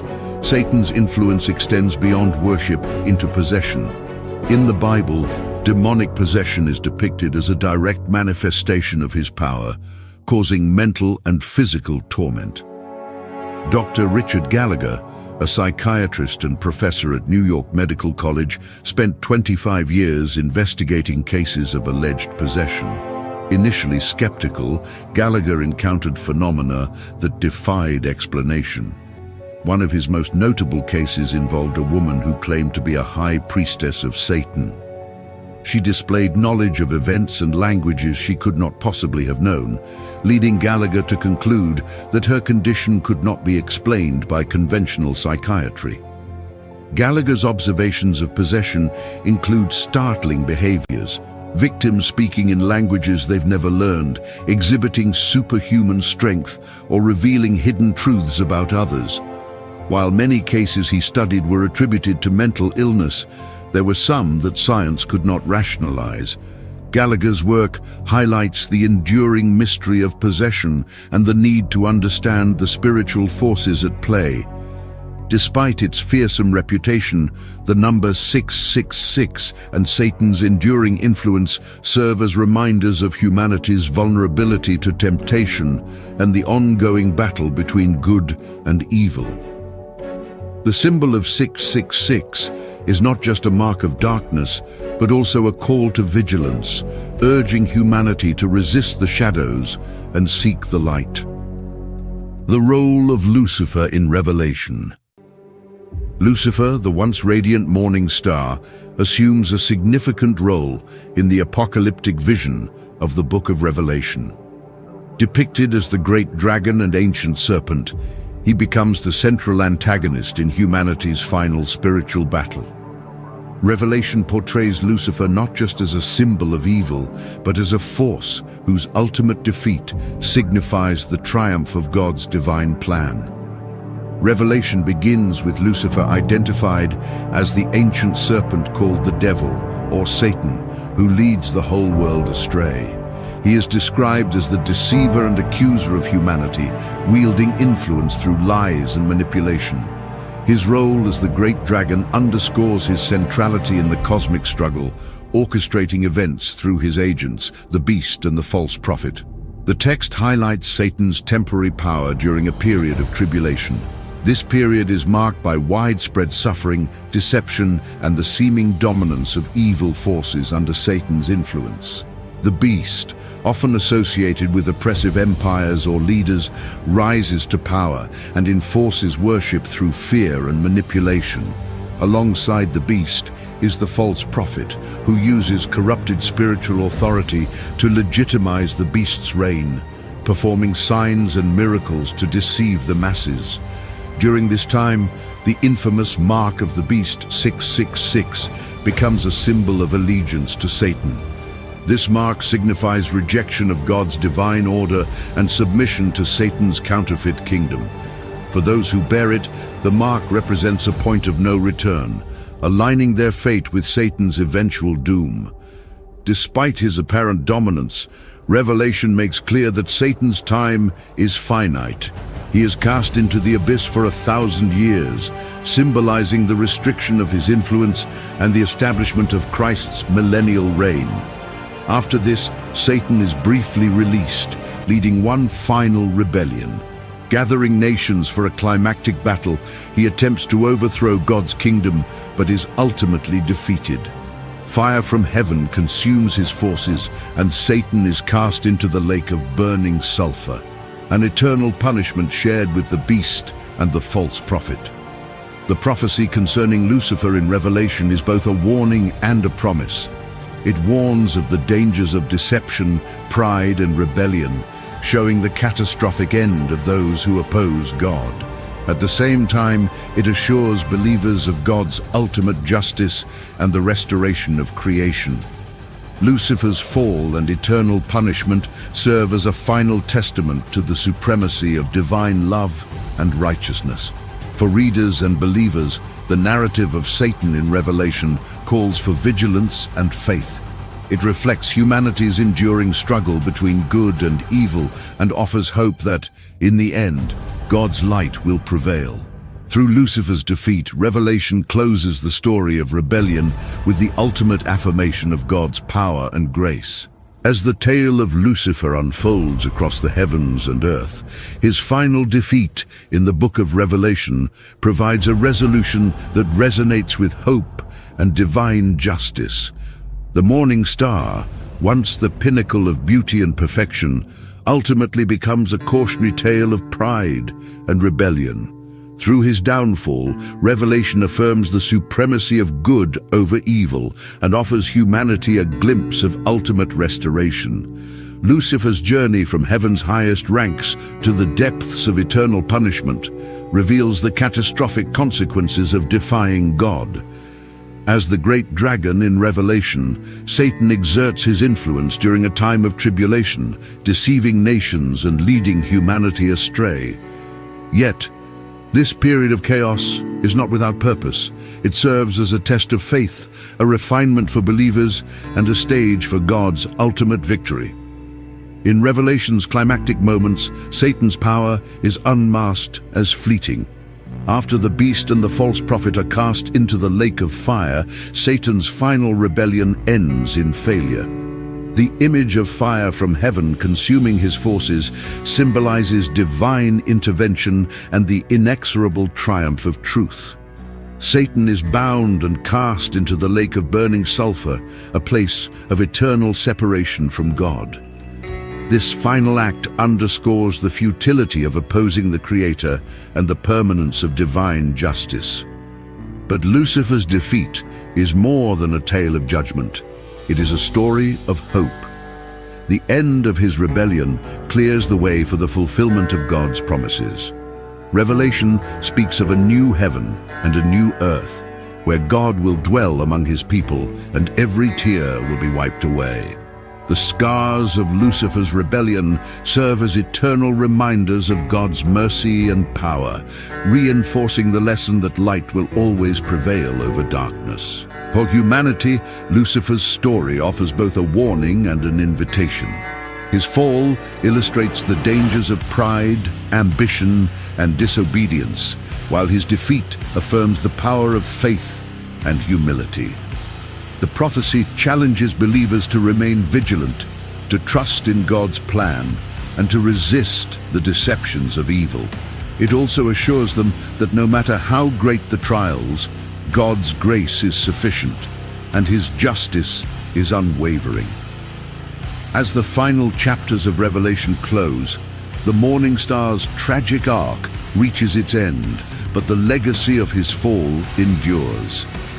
It is a narrative of contrast, the destructiveness of rebellion against the Creator versus the redemptive power of divine love. Lucifer's role, though filled with conflict and despair, ultimately serves to magnify God's glory and to illuminate the path toward eternal peace. The story of Lucifer is not just about the fall of an angel, but about the enduring promise that good will triumph. His defeat is a testament to the resilience of faith and the boundless reach of God's light. For those who heed the lessons of his rebellion, Revelation offers a vision of hope, a reminder that even in the darkest times, redemption is always within reach. The story of the Great Flood is one of the most enigmatic and debated narratives in human history. It is not merely a biblical account, but a story echoed in various ancient civilizations worldwide, from the Epic of Gilgamesh to indigenous traditions. But what truly transpired before the flood? What kind of world existed before this divine judgment? And why did it reach a point where complete annihilation was deemed necessary? According to scripture and ancient Jewish texts, this was a time of extraordinary lifespans, advanced knowledge, and supernatural beings. Yet it was also an era of corruption, where fallen angels walked among men, forbidden knowledge was spread, and the Nephilim, giant offspring of divine and human unions, roamed the earth. This world was not just lost to time, it was deliberately erased. Many details of this forgotten era are hidden in apocryphal writings, offering a glimpse into a civilization that defied the divine order. What wisdom was drowned beneath the waves? What warnings does this ancient destruction hold for us today? Join us as we unravel the mysteries of the pre-flood world, its sins, its secrets, and its downfall. If you find this fascinating, don't forget to like, comment, and subscribe. Now, let's step back in time to uncover the origins of humanity and the forces that led to its near extinction. The origins of humanity and the lineages of Cain and Seth. The world before the flood began with Adam and Eve, the first humans created by God. Their children, Cain and Abel, marked the first division of humanity, one devoted to righteousness, the other to rebellion. When Cain murdered Abel out of jealousy, he was cast away, forming a lineage that would drift further from divine principles. Cain's descendants became known for their achievements in craftsmanship, music, and agriculture, but they also embodied moral decay and violence. Among them were Lamech, a man who committed murder and boasted of his violent deeds, and Tubal-Cain, a forger of weapons who contributed to the increasing warfare among men. In contrast, Adam and Eve's third son, Seth, carried forward the spiritual legacy of his father. His descendants remained faithful to God, upholding divine teachings and calling upon his name. Among them was Enoch, a man so righteous that he was taken by God without experiencing death. Enoch, the great-great-grandson of Seth, was known for his deep communion with God and his prophetic warnings against the growing corruption of mankind. His writings, preserved in ancient texts like the Book of Enoch, describe visions of divine judgment, the rebellion of fallen angels, and the sins of humanity. For generations, the Sethites upheld their devotion to God, standing apart from the wickedness of Cain's lineage. However, as time passed, temptation crept in. The sons of God, men from Seth's line, began to take wives from the daughters of men, the descendants of Cain. As these unions grew more frequent, Seth's lineage gradually lost its spiritual distinction. Many abandoned their faith, embracing the ways of Cain's descendants, indulging in idolatry, materialism, and corruption. This marked the beginning of a rapid moral decline, one that would soon spread across the entire world. This intermingling played a crucial role in the widespread moral decay of pre-flood civilization. It was not just the merging of families, but the merging of values, ones that rejected divine law in favor of earthly desires. As this corruption deepened, humanity edged closer to the brink of divine judgment, setting the stage for the chaos and downfall that would soon follow. The corruption of humanity and the intermingling of lineages. Over time, the descendants of Seth, once devoted to righteousness, began to lose their spiritual resolve. As they settled among the rest of humanity, they intermingled with the descendants of Cain, forming unions that merged two opposing ways of life. This blending of lineages, described in Genesis 6, led to a loss of spiritual integrity among Seth's descendants. As they embraced the customs and beliefs of Cain's lineage, they drifted further from God's commandments. This intermingling did more than unite bloodlines. It introduced new values and ideologies that conflicted with divine principles. Idolatry became widespread. Greed and selfishness overtook humility, and bloodshed became a common occurrence. The pursuit of power and material wealth overshadowed devotion, while acts of cruelty and injustice spread unchecked. The righteous lineage of Seth no longer stood apart as a beacon of faith. Instead, it became indistinguishable from those who had long abandoned God's ways. As the generations passed, knowledge of God's laws faded, and humanity became consumed by their own desires. Rituals once meant to honor the Creator were corrupted into self-serving practices, and divine wisdom was replaced with human ambition. The once clear distinction between good and evil blurred, and those who still held on to righteousness became a persecuted minority. The decline was not limited to morality. Society itself began to crumble. Communities that had once thrived under principles of justice and cooperation now functioned under dominance and fear. Corrupt leaders sought control through manipulation and brute force, leading to increased oppression and suffering. War and bloodshed became the norm as mankind turned against itself, warring over power, resources, and dominance. The moral decay was not just a social shift. It was a complete departure from the values that once upheld order. Corruption permeated every aspect of society, distorting justice and replacing faith with worldly desires. This degeneration was not a sudden catastrophe, but a gradual erosion of morality, leading humanity further away from its divine purpose. With moral corruption at its peak and the world consumed by violence and perversion, divine patience had reached its limit. The stage was set for a judgment that would cleanse the earth, restoring order and righteousness before humanity could utterly destroy itself. The influence of fallen angels. As human civilization descended into moral decay, another force emerged to accelerate its corruption, the fallen angels, also known as the Watchers. According to ancient texts like the Book of Enoch, these celestial beings were meant to observe humanity, but instead they defied divine order and took an active role in shaping human affairs. Led by a powerful angel named Semjaza, they descended to earth and took human wives, an act of rebellion that resulted in disastrous consequences. Beyond their offspring, the fallen angels themselves introduced forbidden knowledge to mankind.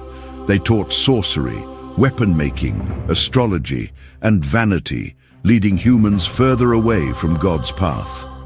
Azazel, one of their leaders, revealed the secrets of metallurgy, enabling the creation of advanced weapons and armor that fueled endless warfare. Others introduced enchantments, charms, and divination, opening the door to widespread occult practices. This knowledge, while granting humans temporary power, only deepened their depravity and hastened their downfall. Additionally, these celestial beings manipulated human minds, fostering a culture of idolatry and false worship. They presented themselves as deities, demanding veneration and sacrifice, further corrupting human spirituality. The once monotheistic reverence for the Creator became polluted with the worship of false gods, paving the way for even greater rebellion against divine law. The fallen angels also twisted natural order, experimenting with creation in ways that defied God's intended design. Ancient accounts speak of genetic manipulations, unholy unions not only between angels and humans, but also among different creatures, resulting in monstrous hybrids. These unnatural abominations spread fear and devastation, further fueling the moral and physical corruption of the pre-flood world. The influence of the fallen angels was catastrophic, turning what was already a corrupt civilization into one beyond redemption. As their dominion over the earth expanded, the cries of the oppressed reached the heavens. The once thriving world had become a battlefield of chaos and despair. The time for divine judgment was drawing near, and the flood was soon to come, a final act to cleanse the world of its defilement. The birth of the Nephilim. As the fallen angels descended to earth and took human wives, their unions gave rise to a race of beings known as the Nephilim. These half-divine, half-human giants were unlike any creatures that had existed before. Towering over men, they possessed extraordinary strength, intelligence, and an insatiable hunger for power. Their very existence defied the natural order, and their presence only furthered humanity's descent into darkness. The Nephilim were not only warriors, but also rulers, establishing great kingdoms and empires. Ancient accounts suggest that these giants demanded worship, positioning themselves as demigods and demanding human sacrifice.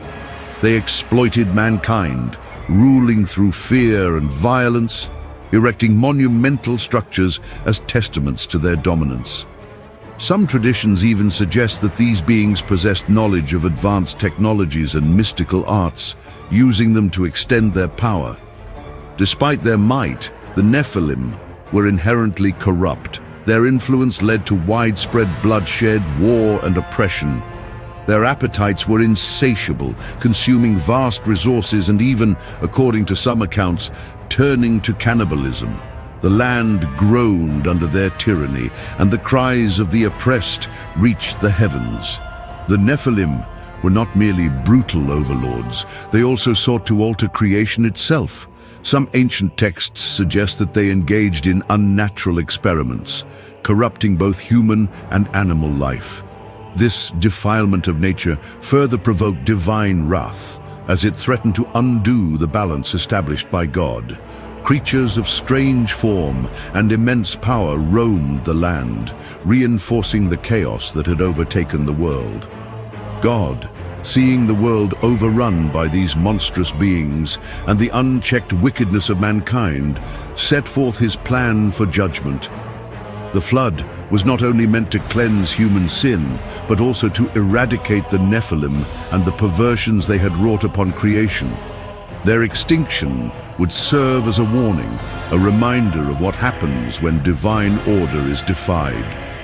Though the flood washed away their reign, legends of the Nephilim persisted long after, influencing myths and historical records across cultures. Some believe remnants of their kind survived, hiding in the shadows of history, waiting for a time to rise again. Advanced knowledge and civilization. The pre-flood world was not only a time of corruption and chaos, but also an era of remarkable advancements. Ancient records suggest that civilizations before the deluge possessed extraordinary knowledge, some of it taught by the fallen angels themselves. This knowledge extended into various fields, including architecture, astronomy, medicine, and metallurgy, allowing humanity to build cities, study the stars, and develop complex societal structures. According to the Book of Enoch and other ancient texts, the fallen angels introduced humans to advanced sciences and mystical arts. They taught metallurgy, leading to the creation of weapons and armor which fueled endless wars.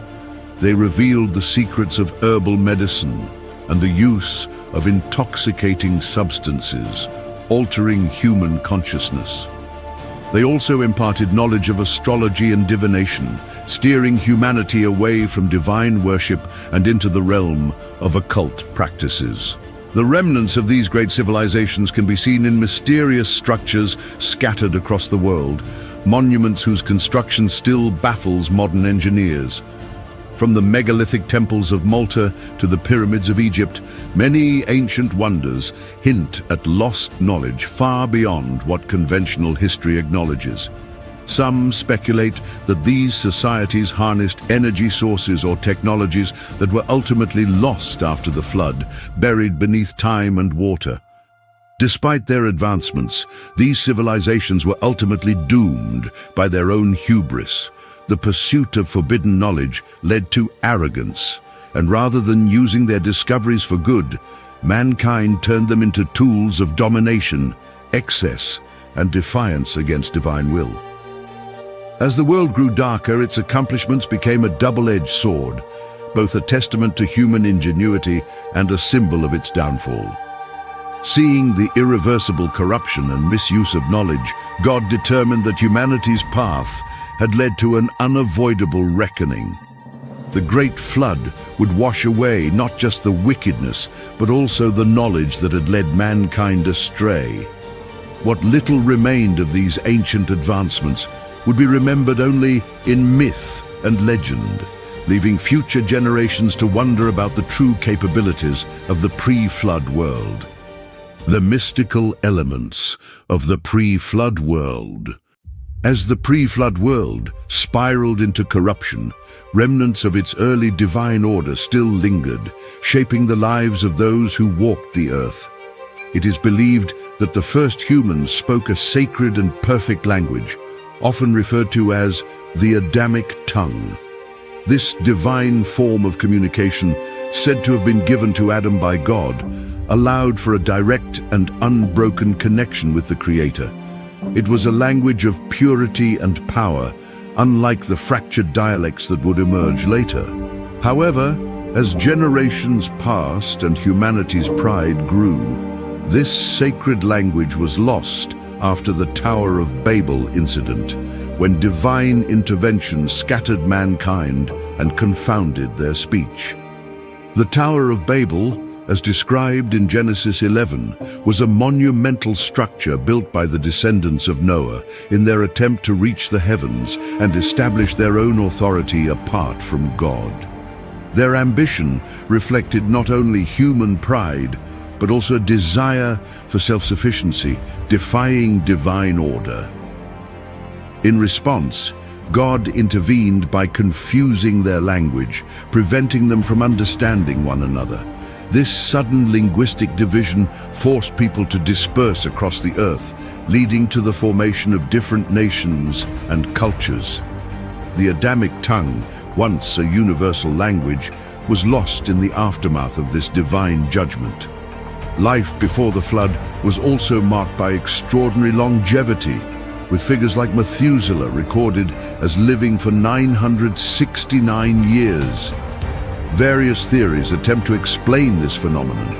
Some attribute it to divine blessing, granting the early generations of humanity the strength to thrive, while others suggest environmental conditions, such as a protective atmospheric layer, played a role in extending lifespans. But as sin spread and the flood loomed, human longevity saw a steep decline. After the deluge, lifespans gradually shortened, bringing humanity closer to the mortal limitations we recognize today. Amidst this world of long-lived men and divine communication, there also roamed creatures of immense power, spoken of in biblical and ancient texts. Beings such as Leviathan and Behemoth are described as colossal and fearsome, their presence striking terror into those who encountered them. Some scholars speculate that these creatures were remnants of a bygone age, possibly linked to prehistoric beasts or entities corrupted by the fallen angels. Their destruction in the flood symbolized the eradication of chaos, a necessary step toward restoring divine order. But even more sinister than the creatures that roamed the earth were the spiritual transgressions that took hold of humanity. As people drifted further from divine truth, they embraced forbidden knowledge, delving into dark arts imparted by the fallen angels. Necromancy, divination, and sorcery became widespread as men sought power through supernatural means rather than through faith. The Watchers, having defied divine decree, introduced these practices, spreading spells, omens, and rituals that further tainted human civilization. This spiritual corruption only deepened mankind's moral decay, hastening the need for divine judgment. The pre-flood world was a time of both lost wonders and unspeakable transgressions, a reality vastly different from our own, yet filled with echoes that linger in myth and scripture. As this era reached its breaking point, it became clear that humanity had strayed too far from its creator. The flood was not just a punishment, but a necessary cleansing, washing away not only physical corruption, but the spiritual defilement that had overtaken the world. The warnings of that time remain etched in ancient records, a lesson for future generations about the dangers of forsaking divine order. The judgment of God and the prophecy of Enoch. As the corruption of the pre-flood world deepened, one man stood as a beacon of righteousness, Enoch, the great-great-grandson of Adam through the line of Seth. Unlike those around him, Enoch remained faithful to God, walking in divine wisdom and receiving revelations about the fate of humanity. His prophecies warned of impending judgment, a divine reckoning that would wipe away the wickedness engulfing the earth. The Book of Enoch details visions of celestial realms, the rebellion of the fallen angels, and the inevitable wrath of God. Enoch foresaw the great flood, a cataclysm sent not just to cleanse the earth of human sin, but to rid creation of the Nephilim and the corrupting influence of forbidden knowledge. He prophesied that only a remnant would be spared, those who remained faithful and obedient to divine law. Enoch's teachings did not go unnoticed. According to ancient accounts, he confronted the leaders of the fallen angels, warning them of their impending doom. His pleas for repentance were ignored, and the Watchers, along with their offspring, continued their reign of terror. Seeing no other way to restore balance, God declared an irreversible judgment. God, seeing that humanity had strayed too far, chose Noah, a righteous man from the line of Seth, to preserve life and ensure the continuation of his covenant. Noah was instructed to build an ark, a vessel that would withstand the coming deluge. Despite ridicule from those who had abandoned God's ways, Noah remained steadfast, heeding divine instruction as Enoch had foretold. Before his mysterious departure from the earth, Enoch imparted his wisdom to Methuselah, his son, and Lamech, Noah's father. Some traditions suggest that Enoch was taken up to heaven so that he would not witness the coming destruction, a sign of divine favor for his unwavering righteousness. His departure served as a final warning that the time of judgment was near. Enoch's prophecy was not just a warning of destruction, but also a testament to God's mercy and justice. It signified that despite humanity's descent into darkness, there was always an opportunity for redemption. His teachings, though largely forgotten after the flood, left a lasting imprint on biblical tradition, reminding future generations of the consequences of turning away from the Creator. The catastrophe of the flood. As humanity reached the pinnacle of corruption, violence and defiance against divine order, the inevitable judgment arrived. The flood was not merely an act of destruction, but a divine reset, purging the earth of its wickedness and restoring the balance that had been lost. God, in his infinite wisdom, chose Noah, a man found righteous in his generation, to be the harbinger of salvation for the remnant of creation. Noah, having received divine instructions, set to work building the ark, a massive vessel designed to withstand the cataclysmic waters that would soon engulf the world. Despite his warnings and tireless efforts, the people around him scoffed, blinded by their own depravity and disbelief. They continued in their indulgences, unaware that their final days were upon them. According to some traditions, Noah took decades to construct the ark, during which time he pleaded with the people to repent, yet his words fell on deaf ears. When the time of judgment came, the skies opened, and torrents of rain fell for 40 days and 40 nights. The fountains of the deep burst forth, unleashing forces beyond human comprehension. Some interpretations suggest that this event was not merely heavy rainfall, but a cataclysmic rupture of subterranean waters, an upheaval of the earth's foundations. The rising waters consumed cities, forests, and mountains, washing away the remnants of the pre-flood civilization. The Nephilim, the corrupted beings spawned from the union of fallen angels and humans, perished in the deluge, their reign of terror brought to a sudden and absolute end. As the floodwaters raged, chaos overtook the land. Survivors outside the ark fought desperately to escape the rising tide, seeking refuge on mountaintops and in caves, but there was no salvation outside God's ordained plan. Legends speak of the final cries of those swept away, a harrowing reminder of divine judgment and humanity's fall from grace.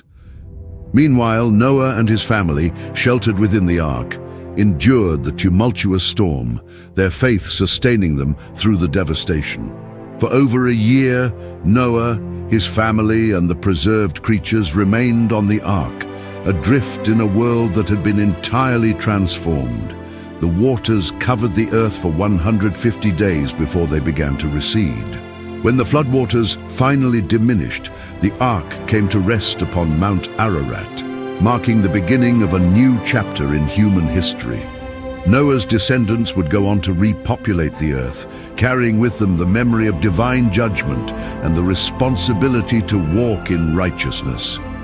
The covenant God established with Noah, symbolized by the rainbow, was a promise that such a catastrophe would never again befall the earth in such a manner. The flood was more than a historical event. It was a turning point, a lesson etched into the consciousness of all future generations. It served as a testament to both divine justice and mercy, reminding humanity that while corruption may spread, the Creator always provides a path to redemption for those who seek it. The echoes of this event remain in the myths and traditions of countless cultures, all bearing witness to a time when the world was reborn through the waters of judgment. The Great Flood was more than a moment of divine judgment. It was a transformation that reshaped the course of human history. As the waters receded and Noah's family stepped onto dry land, they found themselves in a world that had been utterly cleansed of the old corrupt ways. The silence that followed the storm must have been deafening, a stark contrast to the chaos that had just consumed the earth. It was a new beginning, yet the scars of the past remained as a solemn reminder of the consequences of unchecked wickedness and defiance against divine order. Noah, in obedience to God's command, built an altar and offered sacrifices in gratitude for their survival. In response, God established a covenant with humanity, symbolized by the appearance of a rainbow, a divine promise that never again would the earth be destroyed by floodwaters. Yet within this promise was also a warning that humanity must learn from its past mistakes and walk in righteousness, lest it once again invite divine correction. Despite this fresh start, the descendants of Noah would eventually fall into familiar patterns of arrogance and rebellion.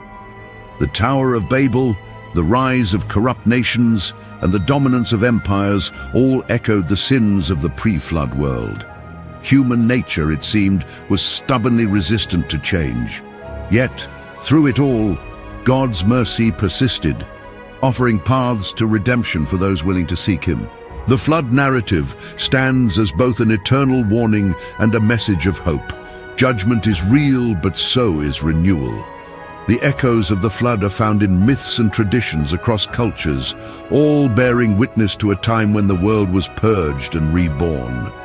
The lessons of Noah's time remain relevant today, calling humanity to reflect on its own moral standing and to choose a path that aligns with divine will rather than self-destruction. History has shown us that civilizations rise and fall, often following the same patterns of arrogance and moral decay. But just as Noah and his family were preserved through obedience and faith, so too can individuals and societies find salvation through righteousness. The flood was not the end. It was a reset, a second chance for humanity to build upon the foundation of divine truth. The choice to heed its lessons is one that each generation must make for itself.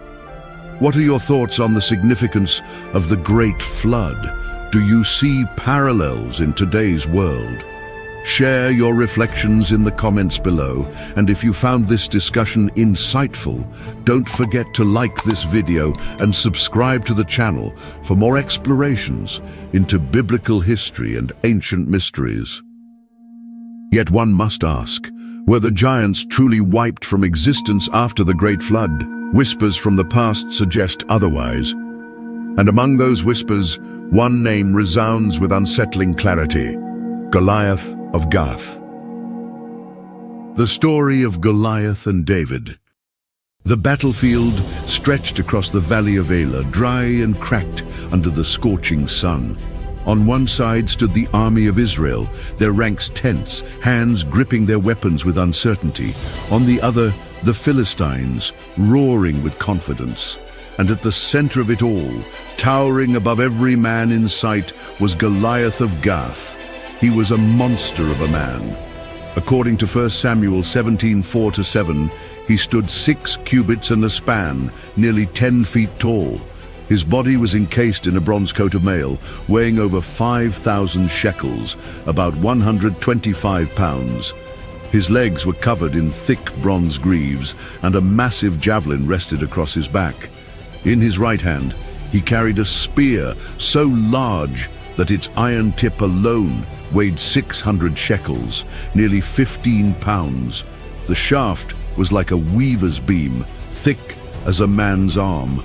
Standing before him was his shield-bearer, dwarfed by the giant's size. For 40 days, every morning and evening, Goliath stepped forward, his booming voice shaking the valley. "Why do you line up for battle Am I not a Philistine, and are you not the servants of Saul? Choose a man to fight me.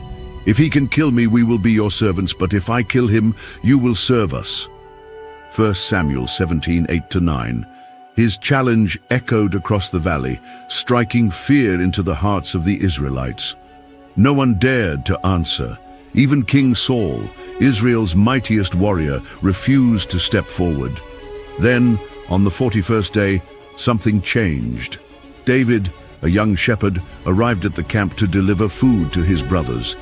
He had never been trained as a soldier, had never worn armor, had never wielded a sword. And yet, when he heard Goliath's taunts, something ignited within him. Who is this uncircumcised Philistine that he should defy the armies of the living God? 1 Samuel 17:26. His words spread through the camp, reaching the ears of King Saul. Summoned before the king, David made a bold declaration. "Let no man's heart fail because of him. Your servant will go and fight this Philistine." 1 Samuel 17:32. Saul hesitated, looking at the boy standing before him. He was young, unarmored, untrained, but David was determined. "The Lord who delivered me from the paw of the lion and the paw of the bear will deliver me from the hand of this Philistine." 1 Samuel 17:37. Saul relented, offering David his own royal armor. But as the boy struggled under the weight, he removed it. He would not fight with steel and bronze. He would fight with faith. He walked to the brook, running through the valley, kneeling beside the cool water. His fingers searched the stones, picking out 5 smooth ones. Then, gripping his sling, he turned to face Goliath. The giant laughed. "Am I a dog that you come at me with sticks?" 1 Samuel 17:43.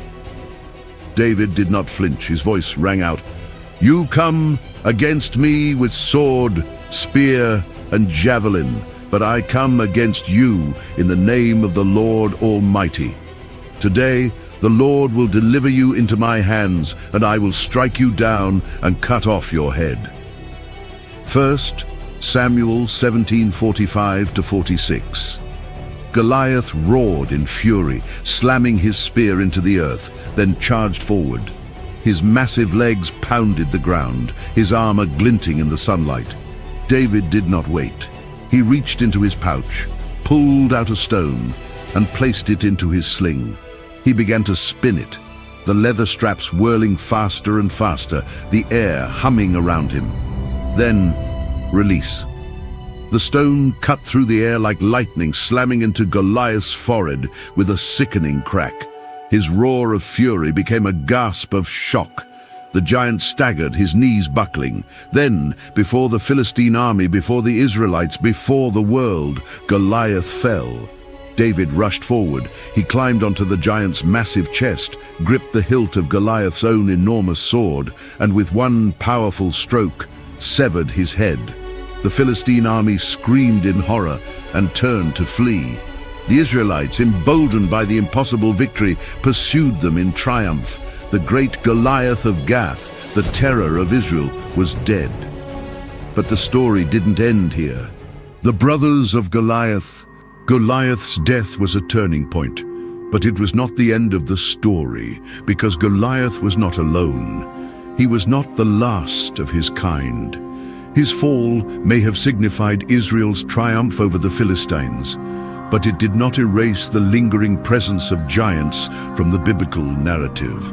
The Bible reveals that Goliath had brothers, other warriors of immense size and strength, each meeting their fate at the hands of David's men. This suggests that Goliath was not a lone anomaly, but rather a member of an enduring bloodline of giants, one that had survived for generations despite the catastrophic events of ancient history. 2. Samuel 21:15-22 recounts the battles against these giants, revealing at least 4 other warriors of colossal stature.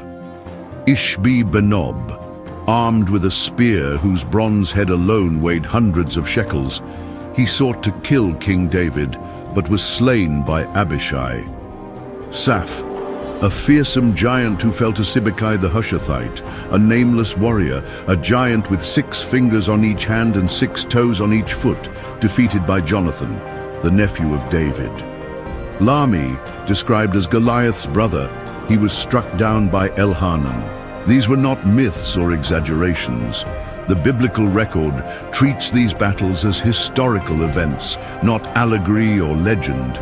If Goliath was merely an abnormally large man, why were there others like him, all hailing from the same lineage? Why was Gath, the city of Goliath, home to a known race of giants? The Philistines were fierce warriors, yet they were never known for producing giants. And yet, in Gath, they were not only present, but feared. Could this be an anomaly of nature, or was there something more to their bloodline? Some scholars propose that these giants were not purely Philistine, but rather remnants of an older, nearly extinct race, one with roots stretching back to a time before the flood of Noah. The Book of Numbers, 1332-33, provides another clue regarding the persistence of giants. When Moses sent spies to scout the land of Canaan, they returned with a terrifying report. The land we explored devours those living in it. All the people we saw there are of great size. We saw the Nephilim there. The descendants of Anak come from the Nephilim. We seemed like grasshoppers in our own eyes, and we looked the same to them. The Anakim, mentioned in this passage, were direct descendants of the Nephilim, their immense size and power striking fear into all who beheld them. So who were these Nephilim mentioned in the scriptures? The answer can be found in the book of Genesis and the book of Enoch, which provide deeper insights into the origins and fate of these ancient giants. Is Goliath a Nephilim? The Bible speaks of a race of giants known as the Nephilim, beings of immense strength and stature, said to be the offspring of fallen angels and human women. Their origins are described in Genesis 6:1-4.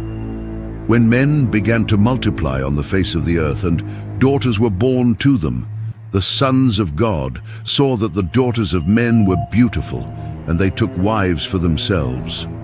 The Nephilim were on the earth in those days, and also afterward, when the sons of God came to the daughters of men and had children by them. They were the mighty men of old, the men of renown. These were not ordinary humans. They were feared as supernatural warriors, possessing abilities beyond human limits. A key enigma in this passage is the phrase, the sons of God. Who exactly were they? The traditional interpretation suggests they were fallen angels, but some argue they could have been ancient rulers or another group of divine beings. The Book of Enoch, a non-canonical text that expands upon the Nephilim's origins, provides a darker explanation. According to Enoch, 1 Enoch 6-7, a group of 200 fallen angels, known as the Watchers, descended upon Mount Hermon, taking human women as their wives. These unions produced the Nephilim, giants of terrifying strength and brutality. The book describes how these giants ravaged the earth, consuming everything in sight, even turning to cannibalism when food became scarce. They were so powerful and so corrupt that the entire earth became unlivable under their rule.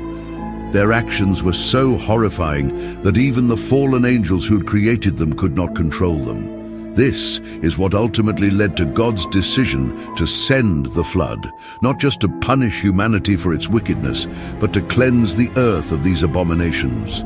But if the flood wiped them out, how did giants like Goliath and his brothers appear centuries later? One theory suggests that the Watchers' influence never truly disappeared, that after the flood, their spirits continued to roam the earth, corrupting new generations. Some believe this could explain the presence of the Rephaim, a race of giants mentioned throughout the Old Testament, feared for their incredible size and power. These beings were associated with ancient warrior clans and were considered nearly unstoppable in battle. The Book of Jubilees, another ancient text, also speaks of Nephilim blood persisting beyond the flood. It describes how some of the Nephilim spirits became demons, wandering the earth, while their physical descendants still roamed among men. Some interpretations suggest that these lingering bloodlines were responsible for the emergence of later giants, such as those seen in Canaan and Philistine territories. If Goliath was indeed a descendant of the Nephilim, then history must be rewritten. It would mean that the influence of the fallen angels, the Watchers, never truly disappeared. Their legacy, whether through corrupted bloodlines or lingering spiritual forces, might still be shaping the world in ways we have yet to understand. If the stories of Goliath and his brothers weren't enough to convince you of the return of the Nephilim after the Great Flood, then the next section will delve into pagan folklore to see if the Nephilim existed beyond the Bible. Nephilims in pagan stories. In ancient Greece, the Titans were described as massive, godlike beings who ruled before being overthrown by the Olympians. They were said to be primordial, predating the gods, just as the Nephilim existed before and after the flood. Even more disturbingly, the Gigantes, another race of giants, waged war against the heavens in the Gigantomachy, mirroring the rebellion of the Nephilim and the Watchers. Were these myths mere inventions, or were they pagan retellings of the true battle between heaven and the corrupted earth? The same pattern appears in Mesopotamian traditions. The Anunnaki, celestial beings who descended to rule over humanity, bear striking similarities to the Watchers in the Book of Enoch. Some accounts even describe them as massive, semi-divine rulers, echoing the Nephilim. The Epic of Gilgamesh, one of the oldest recorded myths, describes its hero as a giant, part human and part divine, much like the Nephilim, and his story even contains a great flood, further connecting these legends to biblical history. In the Norse traditions, the Jötun were chaotic giants, enemies of the gods, destined to wage war at the end of time. This mirrors the biblical concept of the Nephilim as destroyers of order, leading humanity into darkness. Even in Hindu mythology, the Rakshasas, shape-shifting giants known for their strength and cruelty, serve as another reflection of the same ancient story. Legends of giants exist even in the Americas. The Paiute people tell of the Si-Te-Ka, red-haired giants who terrorized their ancestors before being wiped out. The Aztecs and Mayans also spoke of a race of giants who ruled before the current age of man, only to be destroyed by, guess what? A great flood. These global accounts follow the same pattern. Giants emerge, they spread destruction, and they are eventually wiped out, just as the Bible describes. The uncanny similarities between these myths cannot be ignored. Every civilization remembers a time when giants walked the earth, beings who were stronger, taller, and more powerful than ordinary men. Many were said to be the offspring of divine beings and humans, just as Genesis describes the Nephilim as the children of the sons of God and the daughters of men. From a Catholic perspective, these myths are not independent stories, nor are they separate histories of different races of giants. They're corrupted, pagan retellings of the truth found in Scripture, a truth passed down imperfectly through oral traditions and distorted by idol-worshipping cultures. While different civilizations ascribe these giants to their own pantheons and false gods, their existence ultimately confirms what the Bible has said all along. There were giants in those days, and their presence shaped the ancient world. But if these giants were real, could traces of them still exist today? Legends and myths may tell their stories, but what about modern evidence? Are there real-world accounts, sightings, or even physical remains that suggest the Nephilim didn't just belong to the ancient past, but might still walk among us? The modern footprints of the Nephilims. One of the most controversial encounters between the Nephilim and modern humans is the Kandahar giant, an alleged confrontation between US soldiers and a massive red-haired humanoid in Afghanistan in 2002. According to accounts from supposed military personnel, a special operations unit was on patrol in a remote mountainous region when they stumbled upon a cave entrance surrounded by scattered human bones. Before they could investigate further, a 12-foot-tall creature with fiery red hair and an enormous muscular frame allegedly emerged from the cave, wielding a massive spear. The soldiers opened fire, but the creature moved with unnatural speed, displaying strength far beyond any normal human. It allegedly killed one of the soldiers with a single strike, impaling him before the rest of the team unleashed continuous gunfire. After nearly 30 seconds of concentrated fire, the giant finally collapsed. Soon after, a military helicopter was called in to retrieve the body, which was said to weigh over 1,100 pounds, 500 kilograms. Witnesses claimed the body was flown to a secretive base, and all records of the encounter were erased from official reports. Despite the chilling details, the Kandahar giant case remains unconfirmed, with no verifiable evidence or official acknowledgement from the US military. However, multiple sources, including alleged soldiers and intelligence operatives, have come forward over the years, recounting similar versions of the event. Some speculate that this creature could have been a surviving Nephilim, hidden deep in the mountains for centuries, while others believe it was part of an undiscovered species of humanoid giants. Beyond the Kandahar incident, there have also been physical discoveries that raise serious questions. Over the last century, massive human skeletons have allegedly been uncovered worldwide. Reports from the late 19th and early 20th centuries describe 10 to 15-foot skeletons found in North America, often in ancient burial mounds. Some of these discoveries were even published in newspapers, but many of the remains mysteriously disappeared, leading to speculation that institutions like the Smithsonian Institution suppressed the evidence.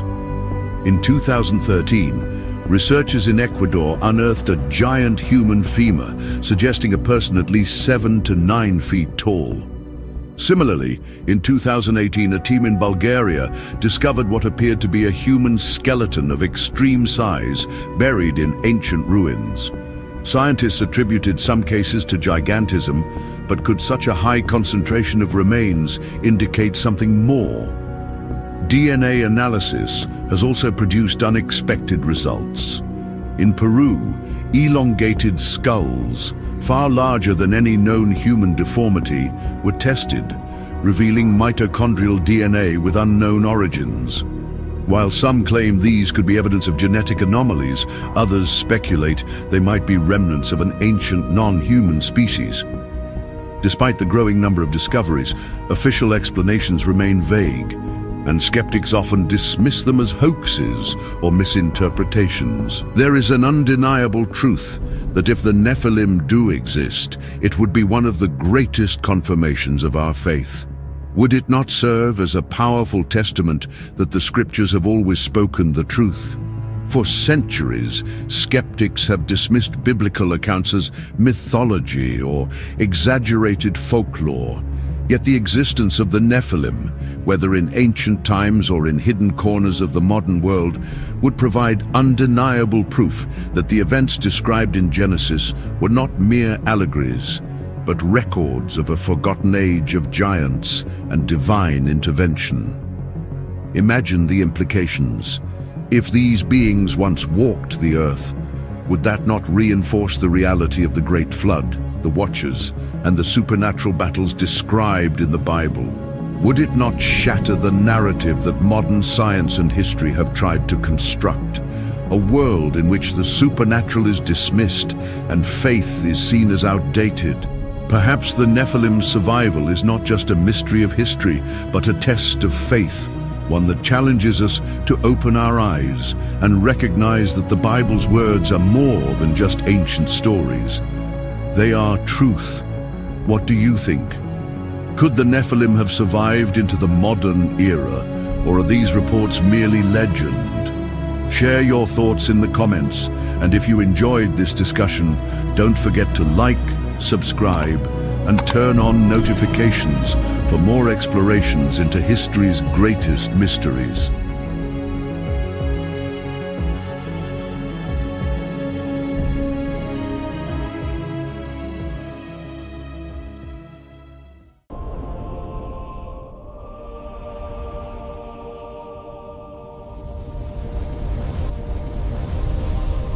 Enoch. Enoch, be not afraid. God wants us to take you to heaven. Am I dead? No.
You are watching The Bible Witness.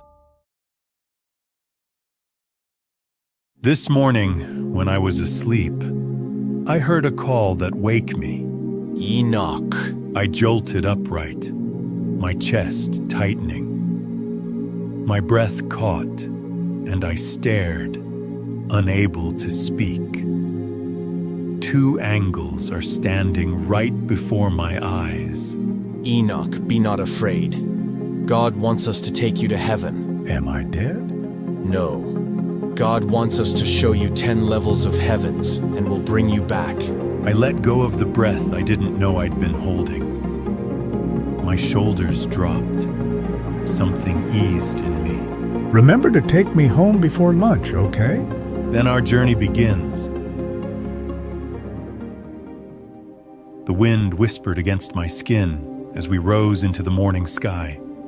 The angels grasped me firmly. I look up, as they did, toward a brightness that seemed to be calling my name. Below us, clouds stretched endlessly, a soft ocean beneath the sky. Above, fading stars lingered, suspended between heaven and earth. I felt the pull of both, the weight of the world below and the mystery ahead. Earth had become a fragile globe turning in silence behind us. We were beyond its reach now, drifting through the realm of stars. They held me as if I were sacred cargo, and I looked up, wondering if even the heavens had a ceiling. Then light struck my face so fiercely that I gasped. Whatever I had believed about the universe, this moment shattered and remade it in a single breath. There it was, a swirling mass like a black sea, yet inside, an ocean glistened beneath a blue sky. Clouds circled like a crown. This was no abyss. This was a gate. We soared above an endless sea, hemmed by white clouds and crowned at the edge by angelic statues carved from pale granite. I felt small, yet somehow chosen as a guest in the realm of the divine. This is the upper water, separated to the earthly water by God Himself. This water is prepared for the great flood. What great flood? He smiled then, slow and mysterious. I understand there are secrets that should be kept.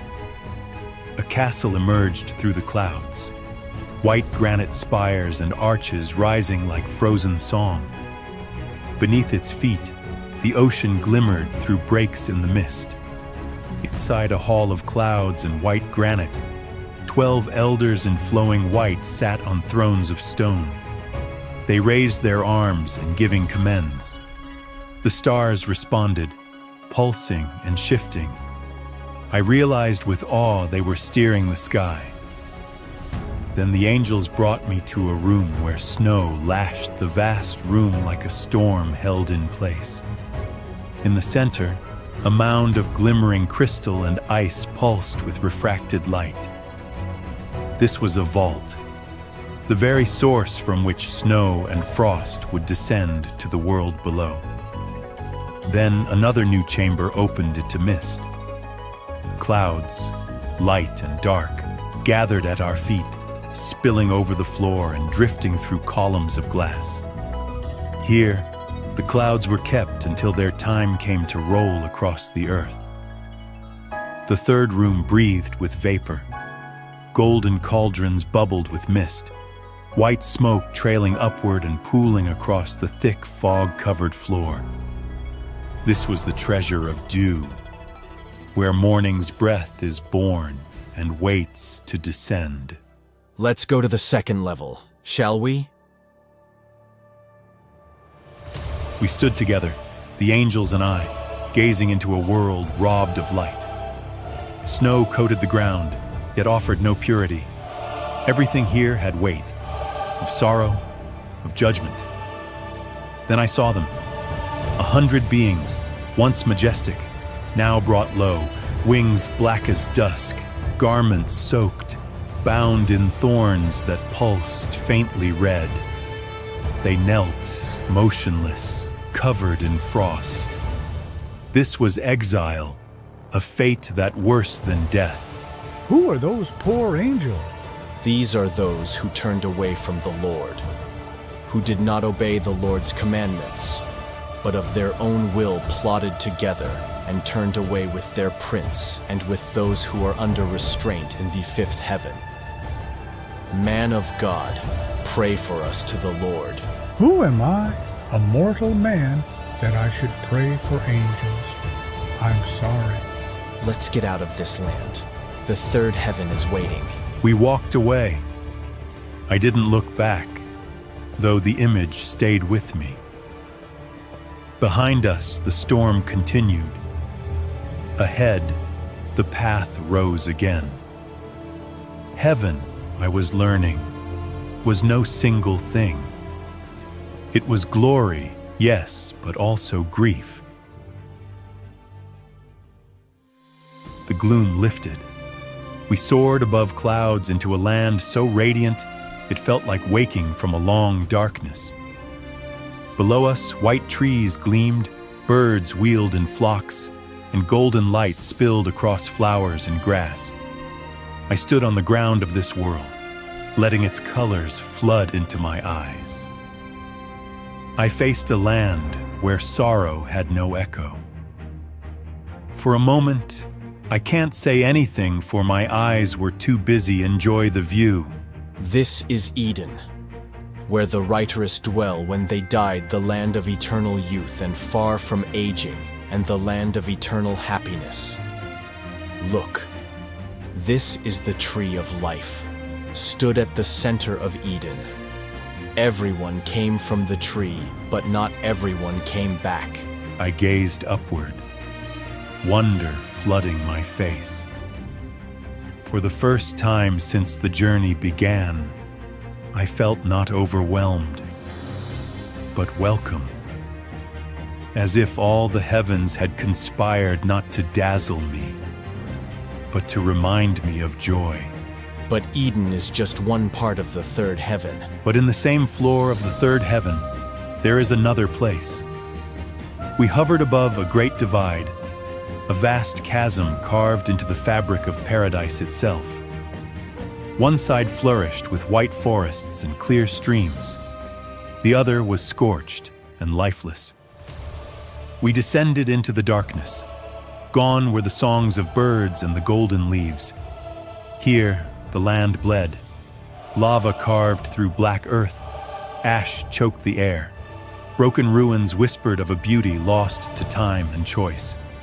This was a memory of heaven, defiled by will.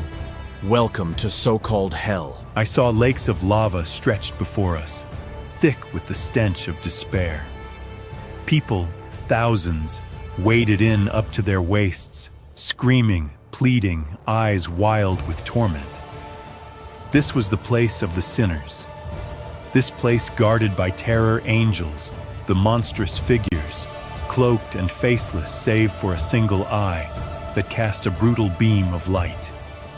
Here, the pain came from knowing exactly why you were here.